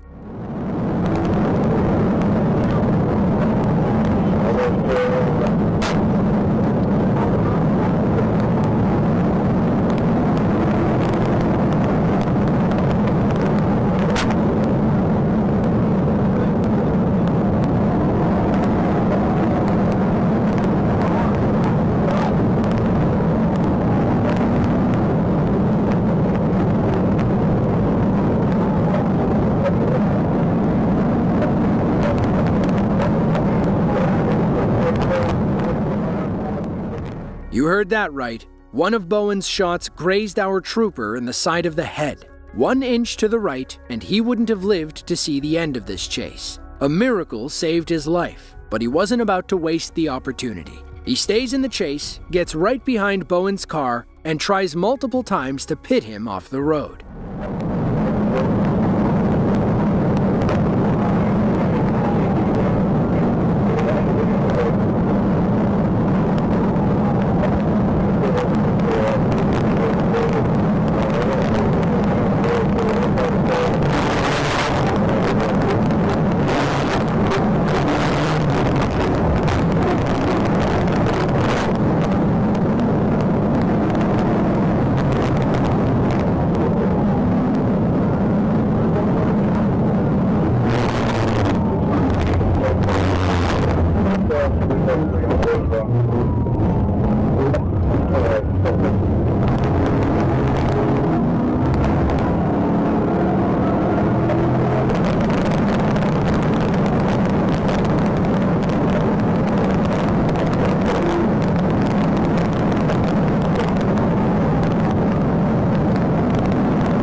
double check at 132.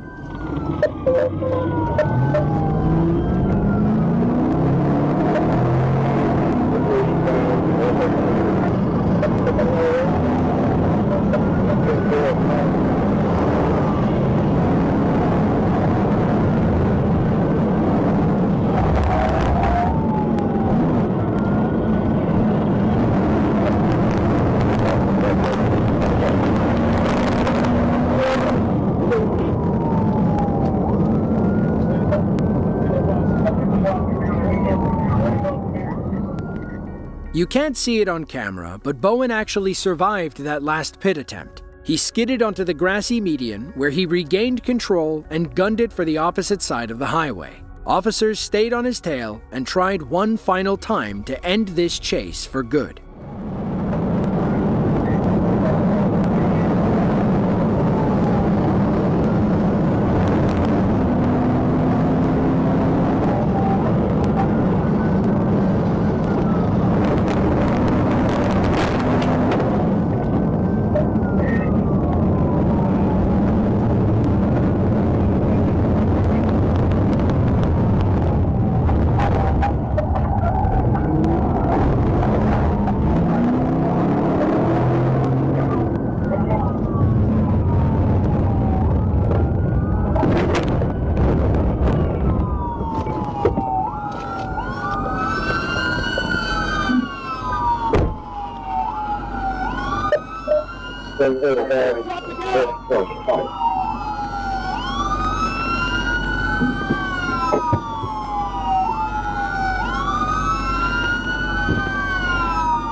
The rest of the standoff happens off camera. According to the GBI, Bowen forced his hostage over a fence and they fled into someone's backyard. Thankfully, the hostage wiggled free and ran toward the police. Bowen then turned his weapon on the officers, and you can probably guess what happened next. Bowen was flown to a nearby hospital where he passed from injuries sustained during the gunfight. As for our trooper, he survived the head injury, and we believe he resumed his duties.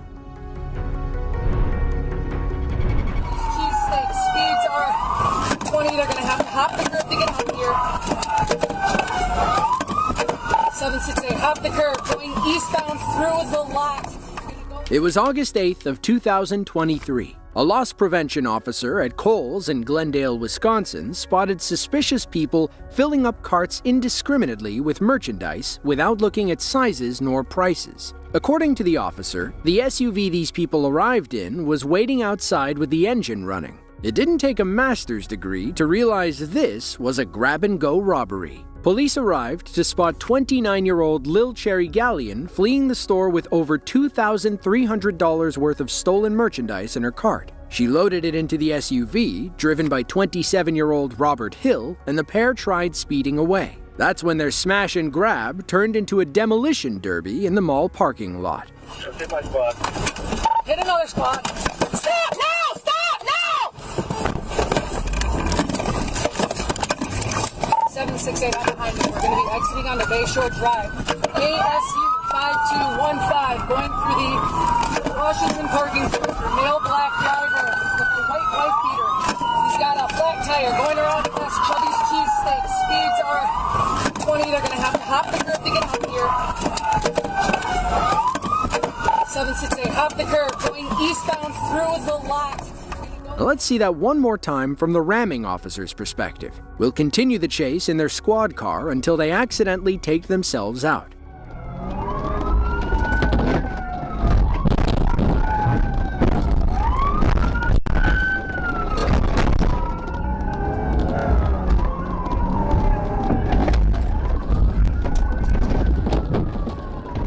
Now let's hop back in our female officer's squad car to see what happens next. Still in the bank lot, still in the bank lot.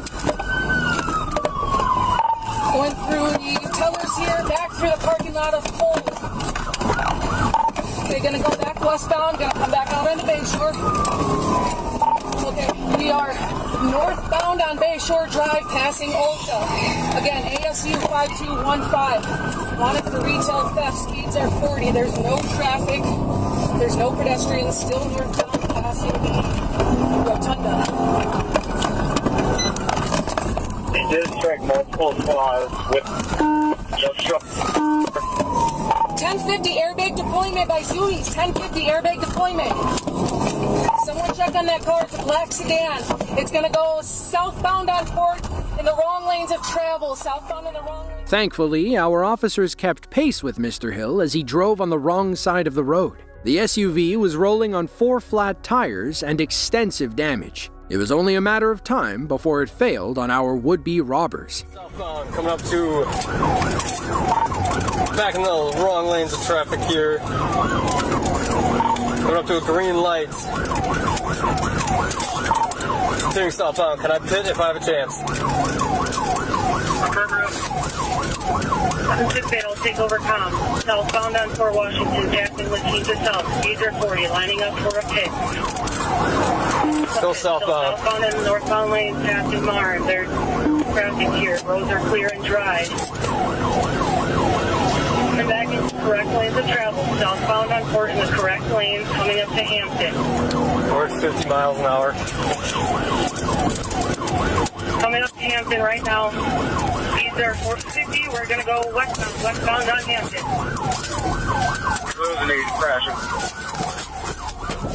Hill took off running, but was eventually subdued after a quick foot chase. As for Lil Cherry, she stayed behind with the goods and was arrested at the crash site. In the end, Robert pleaded guilty and was sentenced to 2 years in prison. Lil Cherry also pleaded guilty and received 1 year of probation. A third party was involved, but Glendale ultimately dropped the charges against them.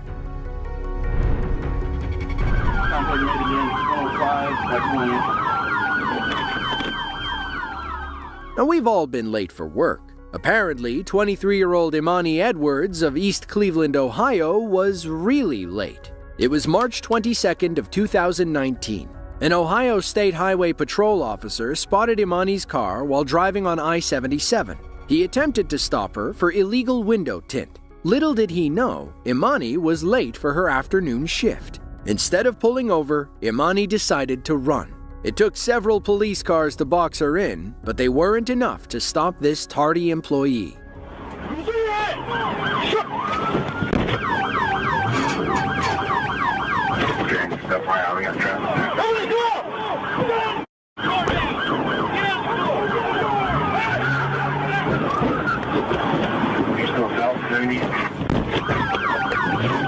Cleveland, you just ran 59.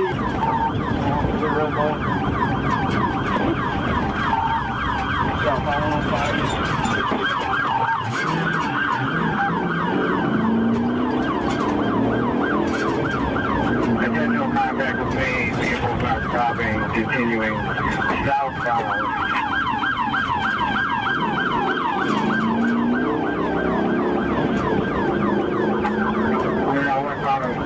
Westbound on Somerset, 50 miles per hour. Contact made again, 105, that's 1.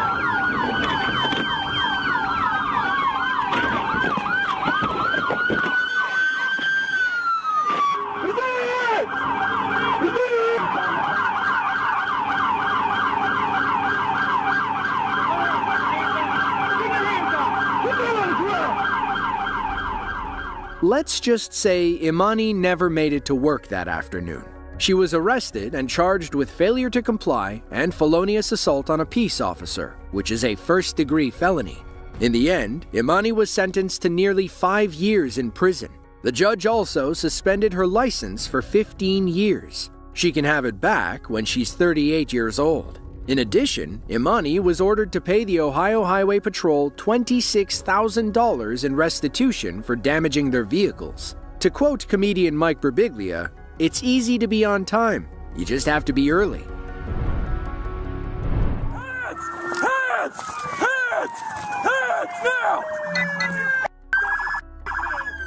June 1st of 2023, Dayton, Ohio. Around 10:48 a.m., a fatal double shooting was reported on Center Street in Dayton. A woman had called 911, claiming that 57-year-old William Hefner had just attacked her boyfriend and another man. He escaped the scene, and the police were unable to find him. Then, on June 7th, a Dayton officer recognized William's red pickup. He followed close behind, leading to this wild chase through the city. Continuing north on Anna, JNF 7481, red Ford F-150.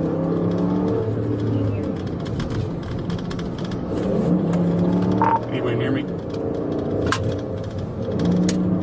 Give it a second. Hey, Cruz, he's taking off, still northbound on Anna. I'm in pursuit. Sarge, you want me to leave here? Yeah, that's right. You said yes. West on Oak Ridge. Honestly, I'm heading that way. Approaching Brooklyn.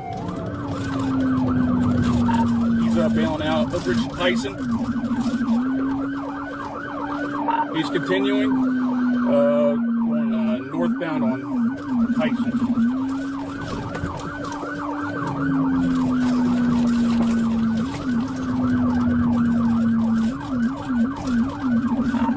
Eastbound on Hoover. On the Gunther. North on Gunther.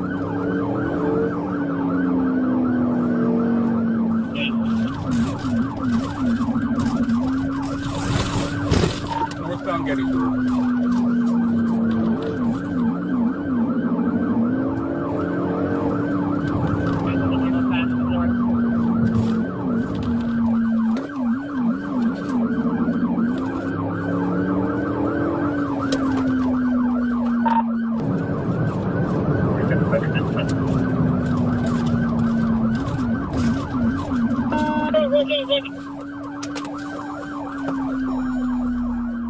Our officer's body cam footage captured the short standoff between police and a wanted murderer. Show me your hands! Do it now! Show me your hands! Show me your hands! Don't you move! Hang on, get him on the other side. Get him on the other side. Gunpoint. Pull him out. All right, slow down. Okay, man. You're good now. You're good. Trial 112. Can you start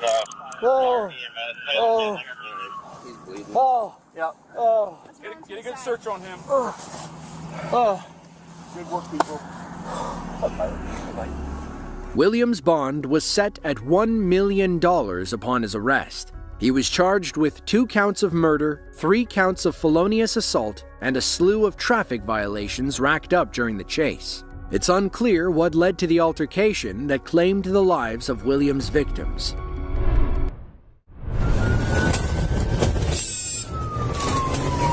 Second attempt failed. He's got flat front. May 12th of 2023, Ionia County, Michigan. A Michigan State Police trooper was patrolling the Lakeview Post area when he spotted a suspicious blue Ford F-150. He radioed into dispatch, who confirmed that the truck was recently reported stolen. The 31-year-old driver stepped on the pedal when our officer tried catching up. He would ultimately lead police on a multi-county chase that ended with a trip to the hospital.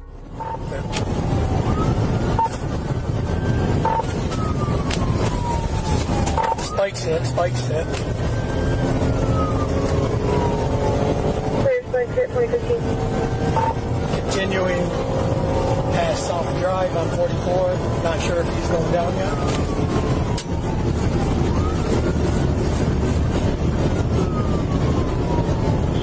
Clear, I'm just coming into Eureka.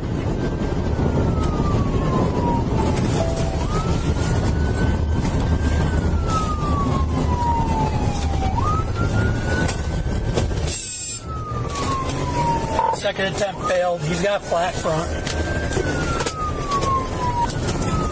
Looks like we might come into a stop on Wasabas. There's Sparks. Turning north on Wasabas Road. Clear north on Wasabas Road.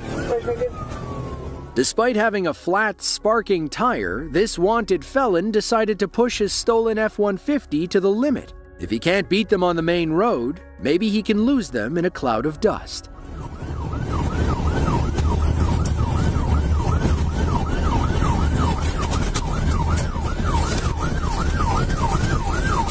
Central, turning east on Wilkins. Clear east on Wilkins, 2026. On paved road, no traffic, speed is about 60 and climbing. Clear 1600.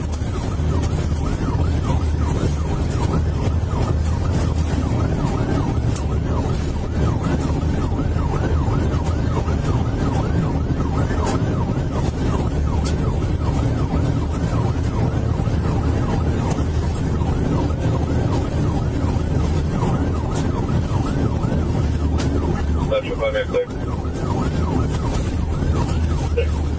Legal clear.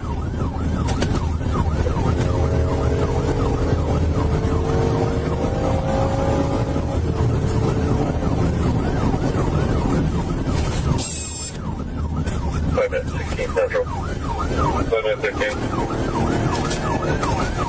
She's inside. Freezing on the door. I'll be cleared up. Central 36. Looks like you've wiped out on Conley and Elkins.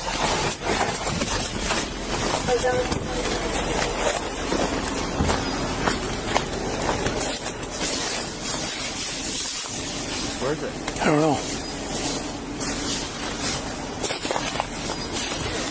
What's that? I hear him back there. Is it? There you are.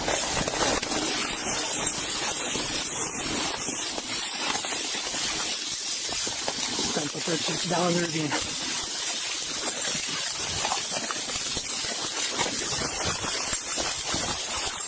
We're down in the ravine trying to make contact.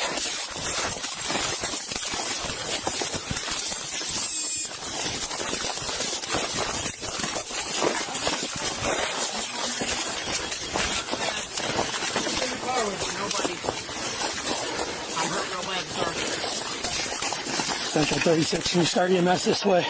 You the only one in the vehicle? Yes. Why are you running? I got so many warrants. So? According to police, the driver was a convicted felon with multiple felony warrants. He lost control of the truck and sailed down a hill, striking every tree along the way. He was ejected and was in critical condition when police found him. Thankfully, his puppy was okay. Wait, are you having chest pain, difficulty breathing? I'm having probably difficulty breathing. Okay. Where do you feel your leg is broke? My leg and my forehead. Okay. Yeah, you can't move them. Your right leg? Yes. Okay. Can you feel your leg? No. As for the suspect, he was taken to the hospital and was treated for serious injuries. Michigan police have yet to release an update regarding this case. Not to be rude, but you're a white male. So anytime I see a white officer, I get scared for my life. I'm peeing on your seat. Right now? Yes. This next drunk driver comes to us from the small town of Normal, Illinois, about 2 hours southwest of Chicago. On May 23rd of 2022, police stopped a silver car for driving without its lights. The driver, 20-year-old Jada Davis, claimed that the lights were automatic and that she didn't know how to turn them on manually. Watch as this goes from a traffic ticket to felony charges in under 20 minutes. Was I speeding? No, you weren't speeding. You don't have your back lights on. They don't turn on. They're automatic. These are auto lights that come on. Mm-hmm. So that's what's on right now. Okay. It only... You don't have any way to turn them on? My back lights? Yeah, so like a lot of times... When I brake? No, like your tail lights just aren't on at all. So when you brake your lights will activate, but like when you're just driving on the road regularly. These are just auto lights. I don't really know how to fix that. Okay. It's not, if you twist it over, usually, then my brights are on. Yeah. So yeah. And I don't know how to fix it. I don't think I'm allowed to have my brights on when I'm on the main street. Yeah, you're not. But there's got to be a way to have your back lights on. I don't know. And say, can you go ahead and put the car in park This is for a me? rental car. This isn't even mine. If you looked at my plates already, this is a rental car. Okay, that's fine. Do you have your license on you? I have a state ID. Okay. Can you put your car in park for me? Okay. And do you have your ID on you? I have a state ID. Can you hand me my purse? All right. And have you guys been drinking? No. No, nobody's been drinking at all? Okay. She just got off at Jim's. Okay. It smells like alcohol in the car. That's why I'm asking. Okay. So if we don't have any alcohol in the car. I know. I'm saying if you have been drinking, it smells like somebody's been drinking. So that's why I'm asking. Okay. All right. So you haven't had, none of you have had anything to drink? We were at a party. Okay. Okay. All right. Well, just give me 1 sec. I'm going to be right back with you, okay? Okay. Okay. They were just, you could tell that they're the ones in the one in the back seat's drunk for sure. Mm-hmm. And I tried to explain to the driver that I was like, somebody's been drinking in this car. And they're like, no, we haven't been drinking. So. They refused to do themselves or something?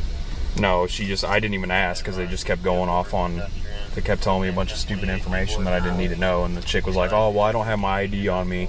So she gave me her name and date of birth. Yeah. And then it's like dealer plates. She's like, well, this isn't my car. That's why the lights weren't on. And then she stopped like this, so. Okay. So I'm just going to. Yeah, I'm just going to see if she'll do some tests for me. All right. So, Jada, you said you had nothing to drink tonight, right? No. Okay. Would you mind just doing a few tests for me to see? None of us. But you pulled me over for lights. Isn't that a warning? No, it can be a ticket. I've gotten pulled over for my lights not being on, and I've sworn every time that's a warning. It's a violation, so you can write somebody a ticket for it. Like I said, I want to, like I said, I can smell the odor of alcoholic beverage coming from inside your guy's car. But you pulled me over for lights. Yes, that's still a valid reason to stop you. Really? Yeah. Okay, I didn't know that. I thought that was just a warning because I've been pulled over for my lights before, and they've given me a warning for that because I looked it up and it said that that's not an actual That's not. I just looked it up on my. I just looked it up on my phone. Okay, what is it? I can show you. Okay. It just said that that's not an actual. I haven't been to police training. I don't know the IVC or anything. Can I show you? It just told me that show me what it is. It says you have to have 2 lights activated, 2 in the front and 2 in the back. So my lights didn't come on in the back. I explained that to you. They weren't on. What is that like? What do you mean by lights? Your lights were not on in the back. When that means that nobody could see you when you were driving down the road if they were behind you. And it's all recorded on camera. So. Okay. I guess I'm just kind of confused, but all of us can step out. Nope, I just need you to step out because you're the one driving. Okay. Okay, you haven't had anything to drink, right? No. I mean, we went to a party, but I don't think that anything that we were containing or anything like that has us under the influence as being drunk. Okay. How old are you? Or 0.8, right? 0.08? Yeah. Yeah. And you're how old? 20. 20? Okay. Jada's field sobriety tests went surprisingly well. She followed our officer's finger, walked a decently straight line, and could balance on one foot. The problem is that she admitted to drinking and being under 21. That means she had to blow 0.00 to walk away. So, since you're under the age of 21, you admitted to drinking to me, okay? You know you have to blow absolute zeros to be able to drive, right? So, I don't think, basically I said everyone in this car has drank. I did not say to you that I have drank. You literally just said that you drank. I said everyone in this car because they wanted me to admit to you that they had drank because they thought that you were going to breathalyze all of us. You just told me right over here that you drank at a party. Yeah. But I thought you were asking for everyone in the car. And I'm noticing... I don't know my rights if I'm being completely honest. I thought you were going to breathalyze all of us. No, I'm going to breathalyze you right now because... Okay. I'm noticing indicators of impairment, and I want to be sure that what I'm seeing from our tests are accurate. Okay. Okay? As our officer prepared the test, Jada's nervous bladder began acting up. I'm not gonna lie to you. I'm very nervous. I just peed my pants. Okay. Is it possible I can go to the bathroom or just pee behind a bush very, very fast? There's no restroom open. Okay. Okay. Just hang out real quick, okay? Okay, Jada, this is a brand new straw, all right? I'm going to put this on here. I'm not going to touch the part that you're going to use, okay? All right, so do me a favor. All right? I'm sorry. It's okay. It's all right. I really have to go to the bathroom. It's okay. All right. Can you just blow into this until it clicks? No, hang on. Just a nice steady breath, okay? Okay. All right, go ahead. All right, hang on. You gotta. I'm sorry, I'm literally going to the bathroom It's okay. right now. So, I can give you a second. Can I just go pee? Really? You can come with me. You can literally come with me. I don't care, but I really have to go to the bathroom. Okay. I mean, if you absolutely can't hold it, we can make that work, I guess. She can come with me, but I'm literally peeing my pants right now. Okay. All right. She can go with you. Please. After a quick pee break, Jada was ready to take her test. Tell it clicks, okay?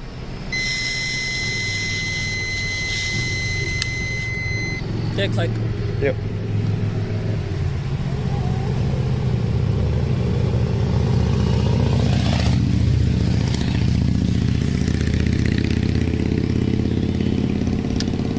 We're at a .103. Okay. .103, what does that mean? Under 0.8? That means you're over the legal limit. Okay. Okay, so you do have to be placed under arrest. Okay. Okay? Just put your hands behind your back are you for gonna me. take them home? They're getting picked up. So. Okay. Okay. I appreciate you being cooperative. Yep. She was about to be very uncooperative. So what did you say it was? Sorry. 103. 103? Can I look at it? It's gone now. I just showed it Can to I you blow a second again? ago. Sorry, You're I gonna didn't get see the it. opportunity to blow again when we get back to the police department. Okay. Can I do it right now really quick? I didn't see it. I just showed it to you. I didn't look And at I it. told you. I'm sorry. I didn't see it because No, we're gonna go back to the police department and then. Am I allowed to do it one more time? Yeah, we're gonna.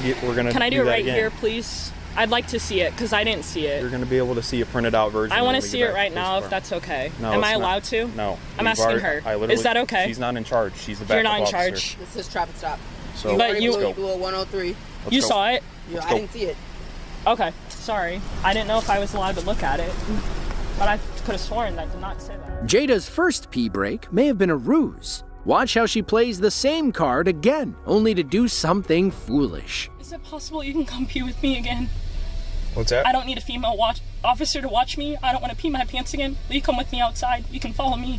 We're literally going to the police department. It's like a mile away. I'm peeing on your seat. Right now? Yes.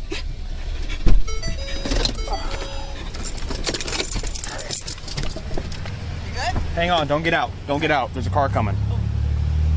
She's peeing again.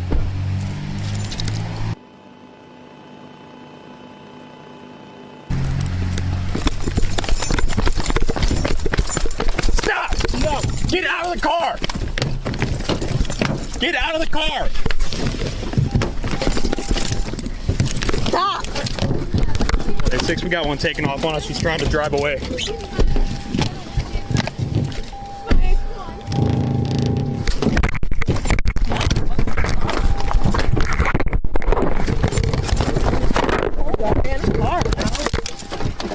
What is your problem? Hey. Hey, she got back in the car. Get into the unit. Okay. Relax. Okay,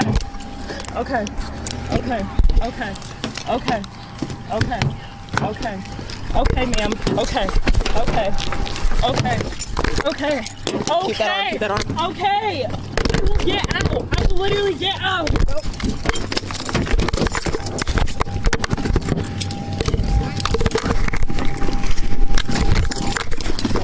Fuck, out of the car! Get out of the car!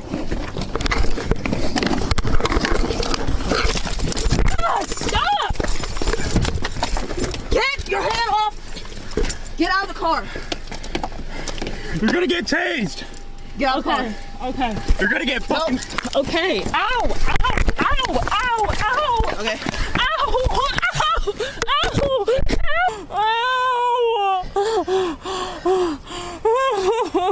Where's the body cam? I don't know. That was pretty dumb, wasn't it? Was it worth it? I hope so. Can I have my hat? No. I'm not allowed to have my hat? No. Why? Can I ask why? We're done trying to be nice to you. But I'm asking Especially why. after that shit that you pulled. But I'm asking why I can't have a hat.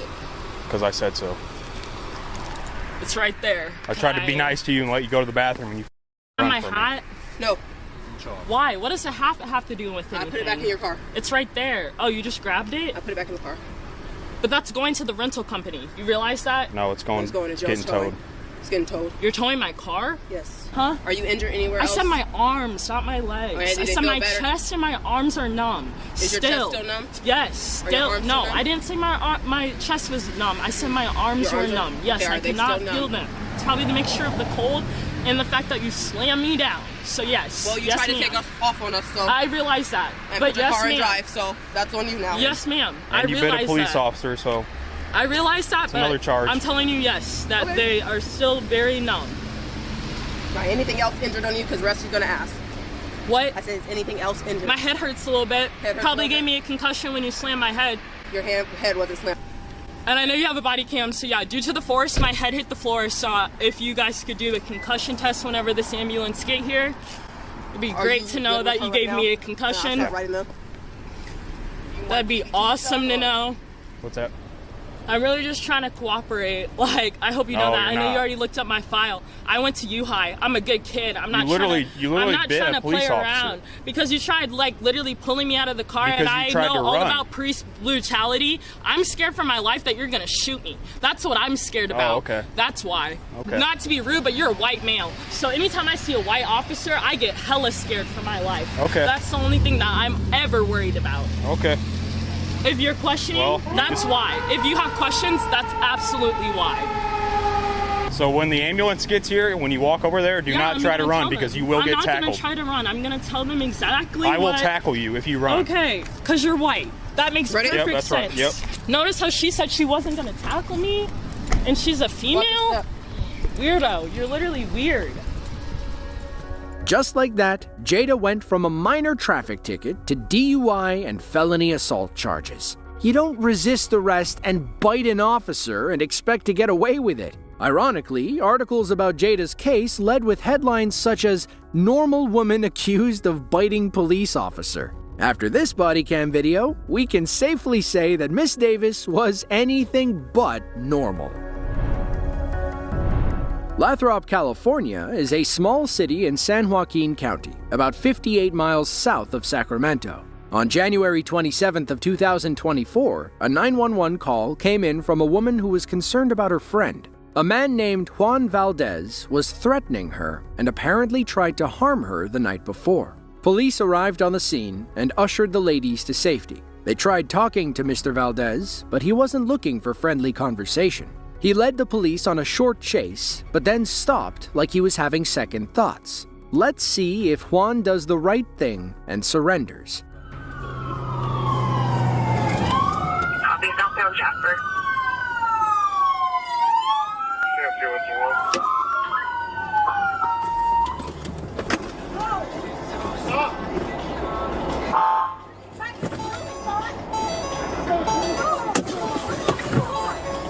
Turn the car off now! I'm gonna get your 40. 3.13, DMT wants to know what the want is. Hey, where's your 40, dude? Wait, we're trying to figure it out right now. Turn your car off. There's a verbal Turn your car off. between the X and the male half.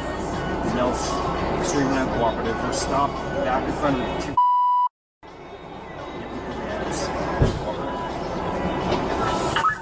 I'll be back in front of the milk and cooperative.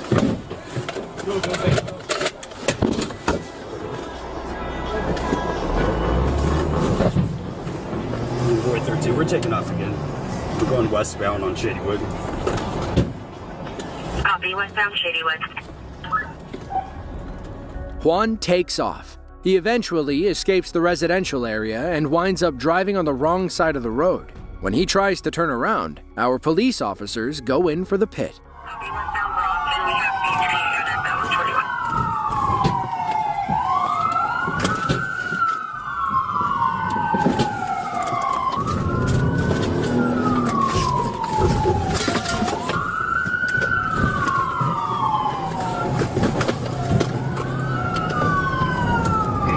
Just tried to 245 Boy 13 with this vehicle. We're going to be on southbound 5 on-ramp from Ross Road. That didn't look like much, but the pit was enough to damage Juan's back right tire. He tries taking police onto the highway, but his busted up car can't handle the high speeds. You're coming in. Yeah, foot bailing. Across towards the median, trying to carjack somebody. I copy. He's foot bailing and there's units covering what's the DOT. He's trying to carjack a victim vehicle, holding on. Are you trying to carjack the victim vehicle? What's the description? Due to YouTube's content policies, we aren't able to show you the next part. We can tell you, though, that Juan was a threat to the other driver's safety. Our officer drew his service weapon and shot Juan twice in the arm and upper torso. EMS code 3, I-5 south, just south of Louise. Thankfully, neither wound was life-threatening. Officers were able to provide first aid on the scene thanks to the emergency kits they kept in their cars. Juan said that his son was a Marine, thinking it was some kind of excuse. He said he was just trying to get away and didn't know why the police opened fire. In the end, he was booked on 5 felony charges, including carjacking and false imprisonment. He was also out on parole, which only made things worse. As for the officer who shot him, he was placed on paid leave. It seems like the whole situation is still under investigation.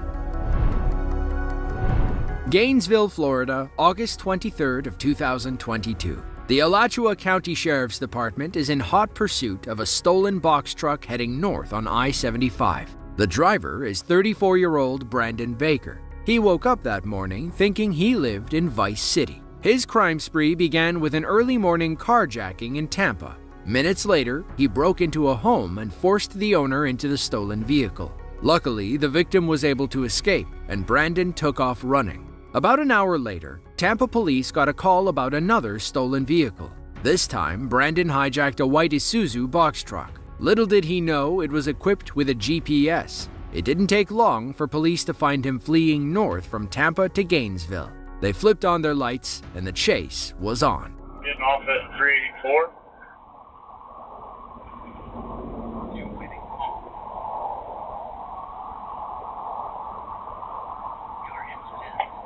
Speeds, traffic conditions, please. Normal Archer Road traffic coming up to the light. Gonna turn westbound. Next, Brandon tries an extremely reckless maneuver to lose the police. He starts driving up the exit ramp, heading back toward I-75. Only this time, he was going the wrong way. I'm not sure the unit in front of me yet. Justin, I'm at Oak Park. I'll put sticks here. Alright, going the wrong way on the interstate. On the southbound off-ramp. The trick works for a moment. It's too dangerous for all those cop cars to drive the wrong way on the interstate. They get stuck in traffic while Brandon turns around. Luckily, another officer is there to pick up the chase.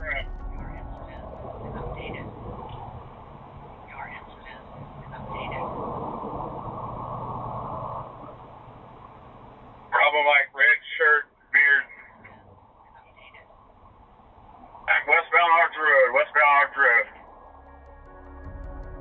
Brandon gets back on Archer Road, determined to make this chase as dangerous as possible. He speeds through oncoming traffic and begins running people off the road. Wrong way, Archer Road, traffic. 100 block. Reserve at Canal Block, back in the right lane of travel. Brandon doesn't care about anybody's safety. That's when an officer moves in for a pit maneuver, hoping to end this chase ASAP. But the pit fails, and Brandon only gets more reckless. 75 Chinese 6 out in front of Madison Coast.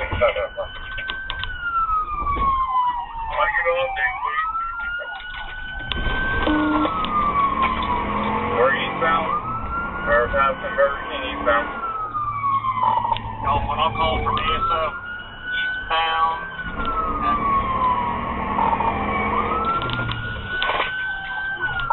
4,000 block eastbound. Speeds are about 60 miles an hour.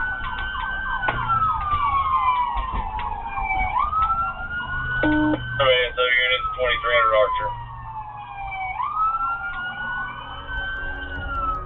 The chase eventually takes them through a Best Buy parking lot. Northbound into the new Butler Plaza. Northbound 37 Boulevard.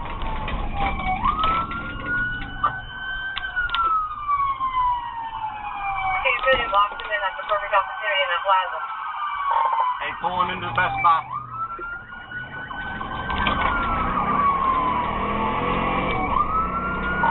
Alright, he's running through the Best Buy Plaza. Bring up my vehicle also.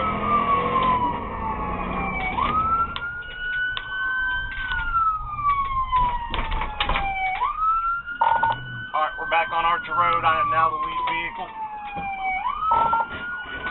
Oh, signal 4 into a ASO K9, still eastbound Blaze Peak. Brandon leads them through another parking lot and smashes a cop car on his way out. Then, for some inexplicable reason, he decides to bail and run on foot. He doesn't last very long. The picture again, coming back out on the 34th Street, going back southbound on 34th.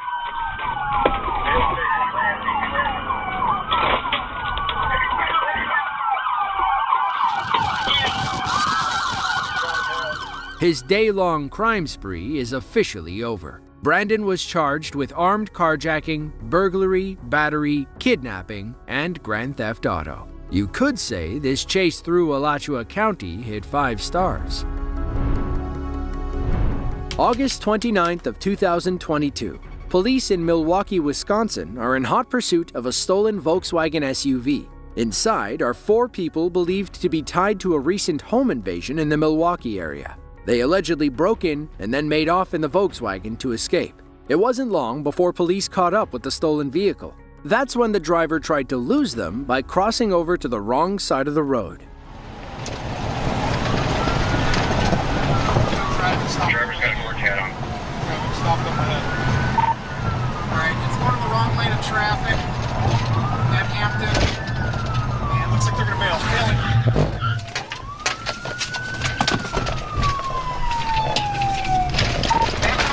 Back northbound. Lost a tire. It's losing tires. It's going to bail here. Northbound Port and Henry Clay. Northbound Port. It's going to go east on Marne. East on Marne. It's losing it. East on Marne. It's got no tire. East on Marne past Iroquois. No fairway to the fish bag. Plates Adam Mary Edward the 6. So it's occupied 4 times. Come up to Lydell. 68 and behind you, I'll call it. We're still eastbound on Marne, coming up to Lydell, slowing down here. We're going to go southbound on Lydell, south on Lydell now. Here in the 4800 block of Lydell, still going, coming up to Hampton. 68, get in front and get it. We're southbound.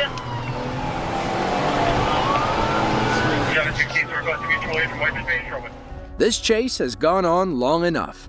A police SUV pulls ahead of our officer and goes in for a pit maneuver.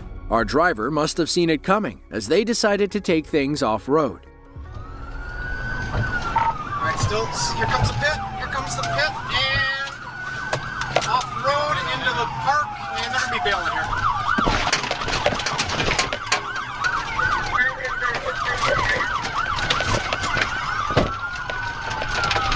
What are we doing, Michelle?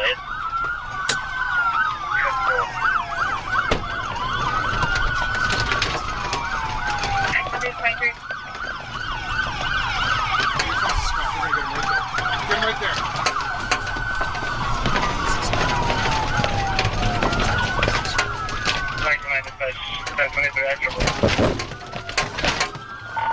Alright, we're still northbound on the sidewalk for the park here. Hit a pole. We're going to be coming out onto Hampton. Squads coming out onto Hampton.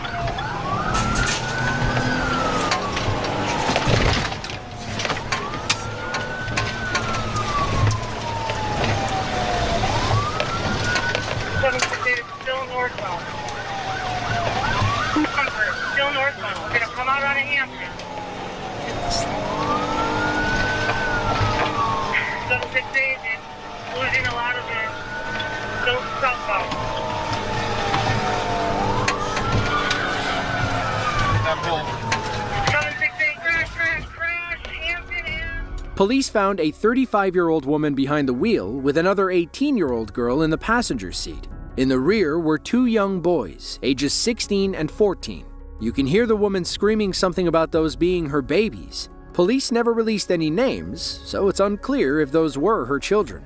If they were, this woman might just be the most reckless mother in Wisconsin. On July 8th of 2022, Arkansas State Trooper Cullen Young got a call about a high-speed pursuit near the Texas border. Texas police were after a red Hyundai Elantra that was seen tossing bundles of white powder out the window. We'll let you imagine what that white powder was. Trooper Young sat near the Arkansas border and waited for the pursuit to come his way. When it did, he got behind the suspects and told Texas PD to back off. The Arkansas State Police would handle it from here. Up ahead, troopers Robert Neese and Antonio May prepare two sets of spike strips under the overpass. Let's see if their perfect plan comes together. I'm going over the bridge. We're setting up the spikes. I'd put yours over there. Draw that string all the way out over here. And I'll keep mine over here. If he comes on his shoulder. Or you can get on the inside there. Where? Get over there. Put yours on this side. If they try to go that way, pull it that way, and I'll pull mine this way. And we'll get them. Unsuccessful spike at the third.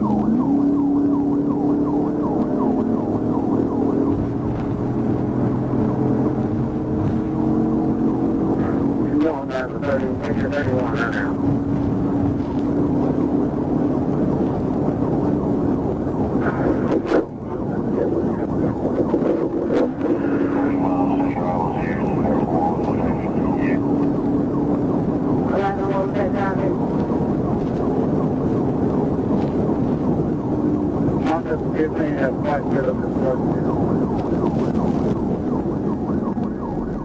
With the spikes in place, our officers only need to keep pace with the fleeing suspects. Now that's easier said than done, as the two men in the red Elantra hit speeds over 130 miles per hour. Where's the time?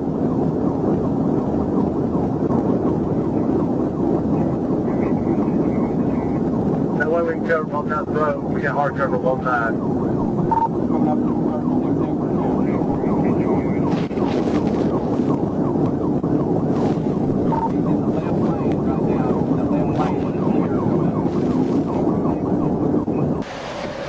Don't show her, pass over the bridge, don't show.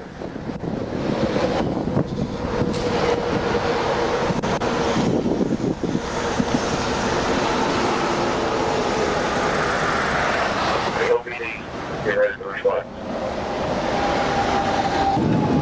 He is moving.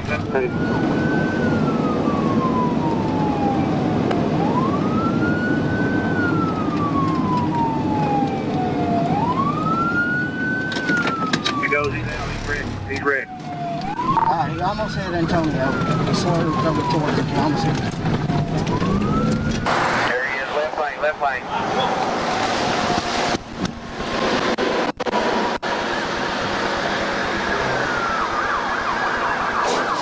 He's stopping.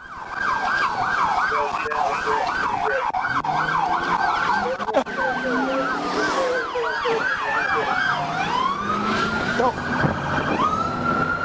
There he is, left lane, left lane.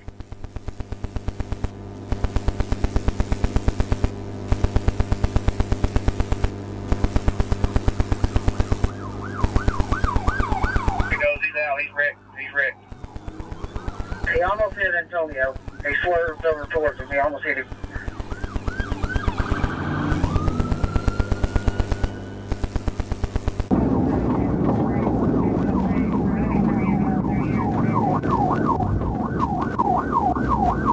He's out. He's wrecked. He's wrecked. He almost hit Antonio. He swerved over towards him. He almost hit him.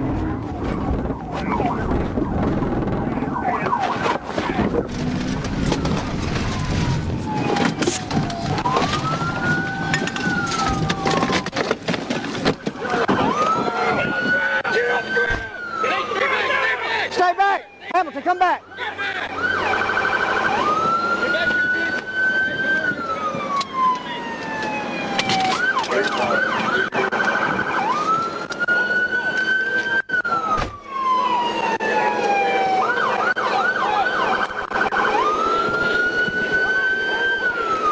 Get on the ground!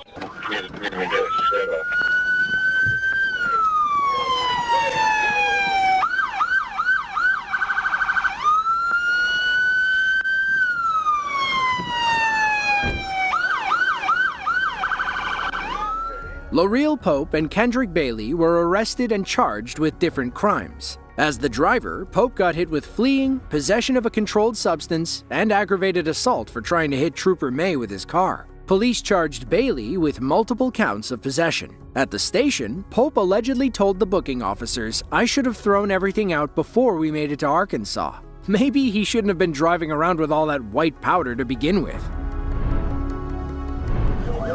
Now going on the turnpike, signal 4 versus a truck, and we got a roll over. August 1st of 2024. Police officers in Miami-Dade County, Florida, were looking for a black GMC Denali stolen from Broward County. While patrolling near the Golden Glades interchange, an officer spotted the truck and initiated a traffic stop. That's when the car thief and driver, 35-year-old Joseph Giannino, decided to take him on a short yet destructive chase.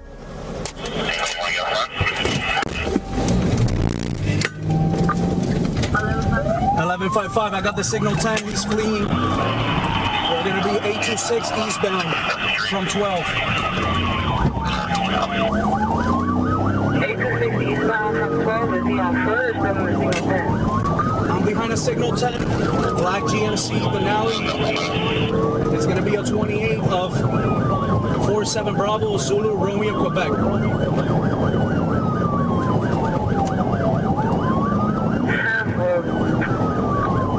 We're gonna be eastbound 23. Alright, 23. I believe he's signal 4 the vehicle right now. Alright, towards the turnpike.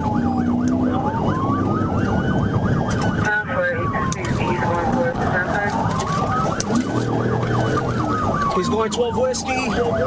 Now going on the turnpike, signal 4 versus a truck, and we got to roll over.